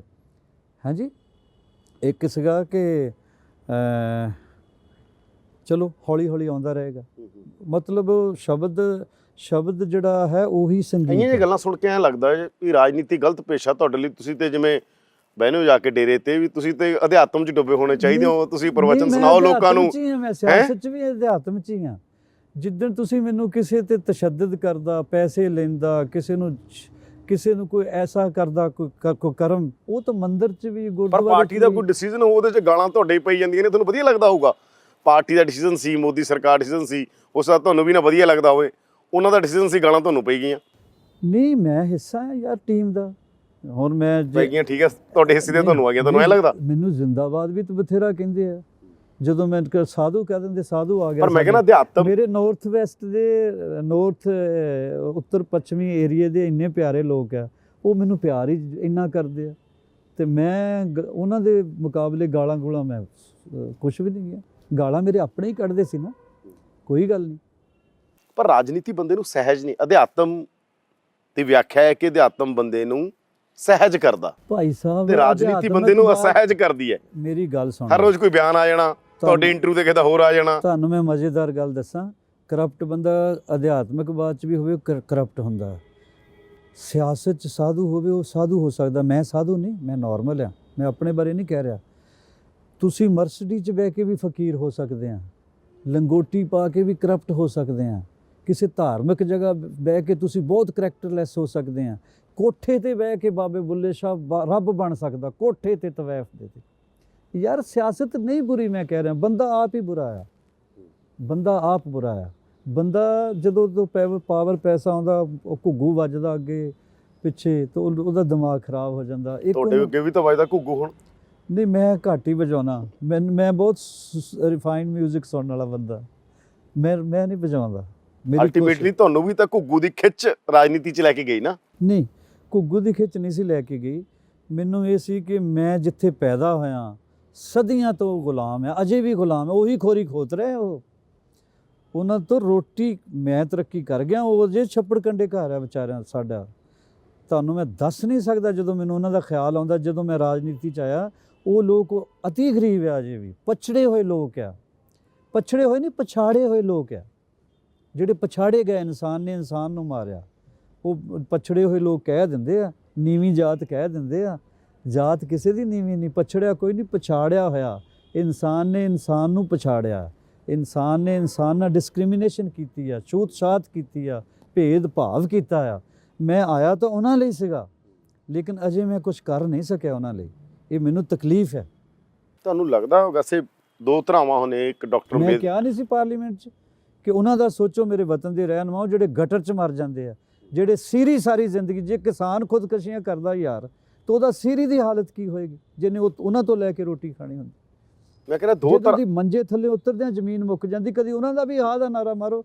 ਉਹਨਾਂ ਨੂੰ ਤਾਂ ਪਤਾ ਵੀ ਨਹੀਂ ਅੰਦੋਲਨ ਕਿਵੇਂ ਕਰਨੇ, ਰੋਟੀ ਨਹੀਂ ਲੱਭਦੀ ਉਹਨਾਂ ਨੂੰ, ਉਹਨਾਂ ਲਈ ਕੌਣ ਲੜੇਗਾ। ਆਇਆ ਤਾਂ ਮੈਂ ਚੰਗੀ ਸੋਚ ਲੈ ਕੇ ਸੀਗਾ, ਲੇਕਿਨ ਹੌਲੀ ਹੌਲੀ ਦੇਖਦੇ ਹਾਂ। ਇਹ ਤਾਂ ਡਾਕਟਰ ਅੰਬੇਦਕਰ ਨੇ ਕਿਹਾ ਸੀਗਾ ਹਰ ਰਾਜਨੀਤਿਕ ਕ੍ਰਾਂਤੀ ਸਮਾਜਿਕ ਕ੍ਰਾਂਤੀ 'ਚ ਹੋ ਕੇ ਗੁਜ਼ਰਨੀ ਚਾਹੀਦੀ। ਯਾਨੀ ਜਿਹੜੀ ਰਾਜਨੀਤੀ 47 'ਚ ਹੋਈ, ਉਹਨਾਂ ਨੂੰ ਲੱਗਦਾ ਸੀ ਸਮਾਜਿਕ ਤੌਰ 'ਤੇ ਸਾਡਾ ਢਾਂਚਾ ਨਹੀਂ ਬਦਲਦਾ। ਜਿਵੇਂ ਗੋਲਮੇਜ ਕਾਨਫਰੰਸ 'ਚ ਉਹਨਾਂ ਨੇ ਕਿਹਾ ਕਿ ਅਸੀਂ ਤਾਂ ਗੁਲਾਮੀ ਇਹਨਾਂ ਅੰਗਰੇਜ਼ਾਂ ਦੇ ਨਹੀਂ ਰਵਾਂਗੇ, ਦੂਜਿਆਂ ਦੇ ਹੋ ਜਾਾਂਗੇ। ਹਾਂਜੀ, ਸਾਡੀ ਗੁਲਾਮੀ ਤੇ ਗੁਲਾਮੀ ਆ। ਮੈਂ ਸਵਾਲ ਕਰ ਲਾਂ, ਮੈਂ ਉਹੀ ਰਾਜਨੀਤੀ ਤੋਂ ਤੁਹਾਨੂੰ ਕੀ ਰਾਜਨੀਤੀ ਦਲਿਤਾਂ ਦੀ ਮੁਕਤੀ ਦਾ ਸਾਧਨ ਹੋ ਸਕਦੀ ਹੈ? ਦੂਜੀ ਧਾਰਾ, ਕਿਉਂਕਿ ਤੁਸੀਂ ਉਹ ਧਾਰਾ ਨਾਲ ਜਿਉਂਦੇ ਹੋ, ਹਾਂਜੀ, ਜਿਸ 'ਚ ਕਿਹਾ ਜਾਂਦਾ ਜਾਤ ਨਾ ਪੁੱਛੋ ਸਾਧੂ ਕੀ। ਹਾਂ, ਪੁੱਛ ਲੀਜਿਓ ਗਿਆਨ, ਜਾਤ ਨਾ ਪੁੱਛੋ ਸਾਧੂ ਕੀ। ਰਾਜਨੀਤੀ ਨੇ ਮੁਕਤੀ ਕੀਤੀ ਹੈ ਦਲਿਤਾਂ ਦੀ? ਆਹਿਸਤਾ ਆਹਿਸਤਾ ਠੀਕ ਹੋ ਜਾਏਗਾ, ਅੱਗੇ ਤੋਂ ਬਿਹਤਰ ਹੋਇਆ। ਰਾਜਨੀਤੀ ਤੋਂ ਤੇ ਐਜੂਕੇਸ਼ਨ ਤੋਂ ਇਲਾਵਾ ਕੋਈ ਚਾਰਾ ਨਹੀਂ। ਬਾਬਾ ਸਾਹਿਬ ਨੇ ਕਿਹਾ ਸੀ ਉਸ ਗੋਲਡ ਬਿਲਡਿੰਗ 'ਚ ਜਾਓ, ਬਾਬਾ ਸਾਹਿਬ ਨੇ ਹੁਕਮ ਕਰਕੇ ਗਏ ਸੀ ਐਜੂਕੇਸ਼ਨ ਹਾਸਿਲ ਕਰੋ, ਉਸ ਗੋਲਡ ਬਿਲਡਿੰਗ 'ਚ ਜਾਓ, ਆਪਣੇ ਲੋਕਾਂ ਲਈ ਬੋਲੋ। ਔਰ ਮੈਂ ਬੋਲਿਆ ਵਾਂ, ਜਦੋਂ ਵੀ ਮੈਨੂੰ ਮੌਕਾ ਮਿਲਿਆ ਮੈਂ ਬੋਲਿਆ, ਮੈਂ ਹਾਂ ਦਾ ਨਾਰਾ ਮਾਰਿਆ, ਕਿਸਾਨਾਂ ਲਈ ਵੀ, ਮਜ਼ਦੂਰਾਂ ਲਈ ਵੀ, ਪੰਜਾਬ ਲਈ ਵੀ, ਪੰਜਾਬੀਅਤ ਲਈ ਵੀ। ਮੈਂ ਕਦੀ ਗੁੰਗਾ ਨਹੀਂ ਹੋਇਆ। ਲਾਸਟ 'ਚ ਤੁਸੀਂ ਕਿਹਾ ਤੁਸੀਂ ਪੈਸੇ ਲਈ ਨਹੀਂ ਗਾਉਂਦੇ, ਹਾਂਜੀ, ਤੇ ਅਸੀਂ ਤਾਂ ਫ੍ਰੀ ਗਵਾ ਰਹੇ ਹਾਂਗੇ। ਕੋਈ ਗੀਤ ਹੈ ਨਾ ਸਾਡੇ ਦਰਸ਼ਕਾਂ ਲਈ ਤੁਸੀਂ ਜ਼ਰੂਰ, ਜਿਹੜਾ ਤੁਹਾਨੂੰ ਲੱਗਦਾ। ਮੈਂ ਤਾਂ ਕਹਿੰਦਾ ਜੇ ਤੁਸੀਂ ਜਿਹੜੇ ਤੋਂ ਸ਼ੁਰੂ ਕੀਤਾ ਸੀ, ਜੇ ਪੱਤਾ ਪੱਤਾ ਸਿੰਘਾਂ ਦਾ ਵੈਰੀ ਗਾਉਂ ਜ਼ਰੂਰ ਗਾ ਦਿੰਦੇ। ਏ ਕੀ ਤੂੰ ਪੁੱਤਰਾ ਕਰਿਆ ਨਾ, ਤੂੰ ਸਮੇਂ ਭੈੜੇ ਤੋਂ ਡਰਿਆ। ਏ ਕੀ ਤੂੰ ਪੁੱਤਰਾ ਕਰਿਆ ਨਾ, ਤੂੰ ਸਮੇਂ ਭੈੜੇ ਤੋਂ ਡਰਿਆ। ਪਾ ਕੇ ਉੱਤੋਂ ਦੀ ਕਿਰਪਾਨ, ਉੱਤੋਂ ਦੀ ਕਿਰਪਾਨ, ਸਿਰ ਤੇ ਬੰਨ ਲਈ ਪੱਗ ਸੁਨਹਿਰੀ। ਬਚ ਬੁਰੇ ਹਾਲਾਤਾਂ ਤੋਂ, ਪੱਤਾ ਪੱਤਾ ਸਿੰਘਾਂ ਦਾ ਵੈਰੀ। ਕੁਛ ਇਸ ਤਰ੍ਹਾਂ ਦਾ ਸੀ। ਧੰਨਵਾਦ ਹੰਸ ਜੀ, ਬਹੁਤ ਥੈਂਕ ਯੂ ਵੈਰੀ ਧੰਨਵਾਦ ਮਚ, ਤੁਹਾਡਾ। ਬਹੁਤ ਬਹੁਤ ਸ਼ੁਕਰੀਆ, ਬਹੁਤ ਬਹੁਤ ਤਾਂ ਇਹ ਸਨ ਹੰਸਰਾਜ ਹੰਸ, ਜਿਨ੍ਹਾਂ ਨੇ ਸਾਰੇ ਹੀ ਸਵਾਲਾਂ ਦੇ ਜਵਾਬ ਦਿੱਤੇ। ਔਰ ਉਹਨਾਂ ਨੂੰ ਲੱਗਦਾ ਹੈ ਕਿ ਰਾਜਨੀਤੀ ਦੇ ਨਾਲ ਬਦਲੇਗਾ, ਦੇਸ਼ ਬਦਲੇਗਾ, ਸਮਾਜ ਬਦਲੇਗਾ। ਔਰ ਉਹਨਾਂ ਨੂੰ ਇਹ ਵੀ ਲੱਗਦਾ ਹੈ ਕਿ ਆਉਣ ਵਾਲੇ ਦਿਨਾਂ ਦੇ ਅੰਦਰ ਅਗਰ ਪੰਜਾਬ 'ਚ ਬੀਜੇਪੀ ਦੀ ਸਰਕਾਰ ਹੋਏਗੀ ਤਾਂ ਪੰਜਾਬ ਲਈ ਬਿਹਤਰ ਹੋਏਗਾ।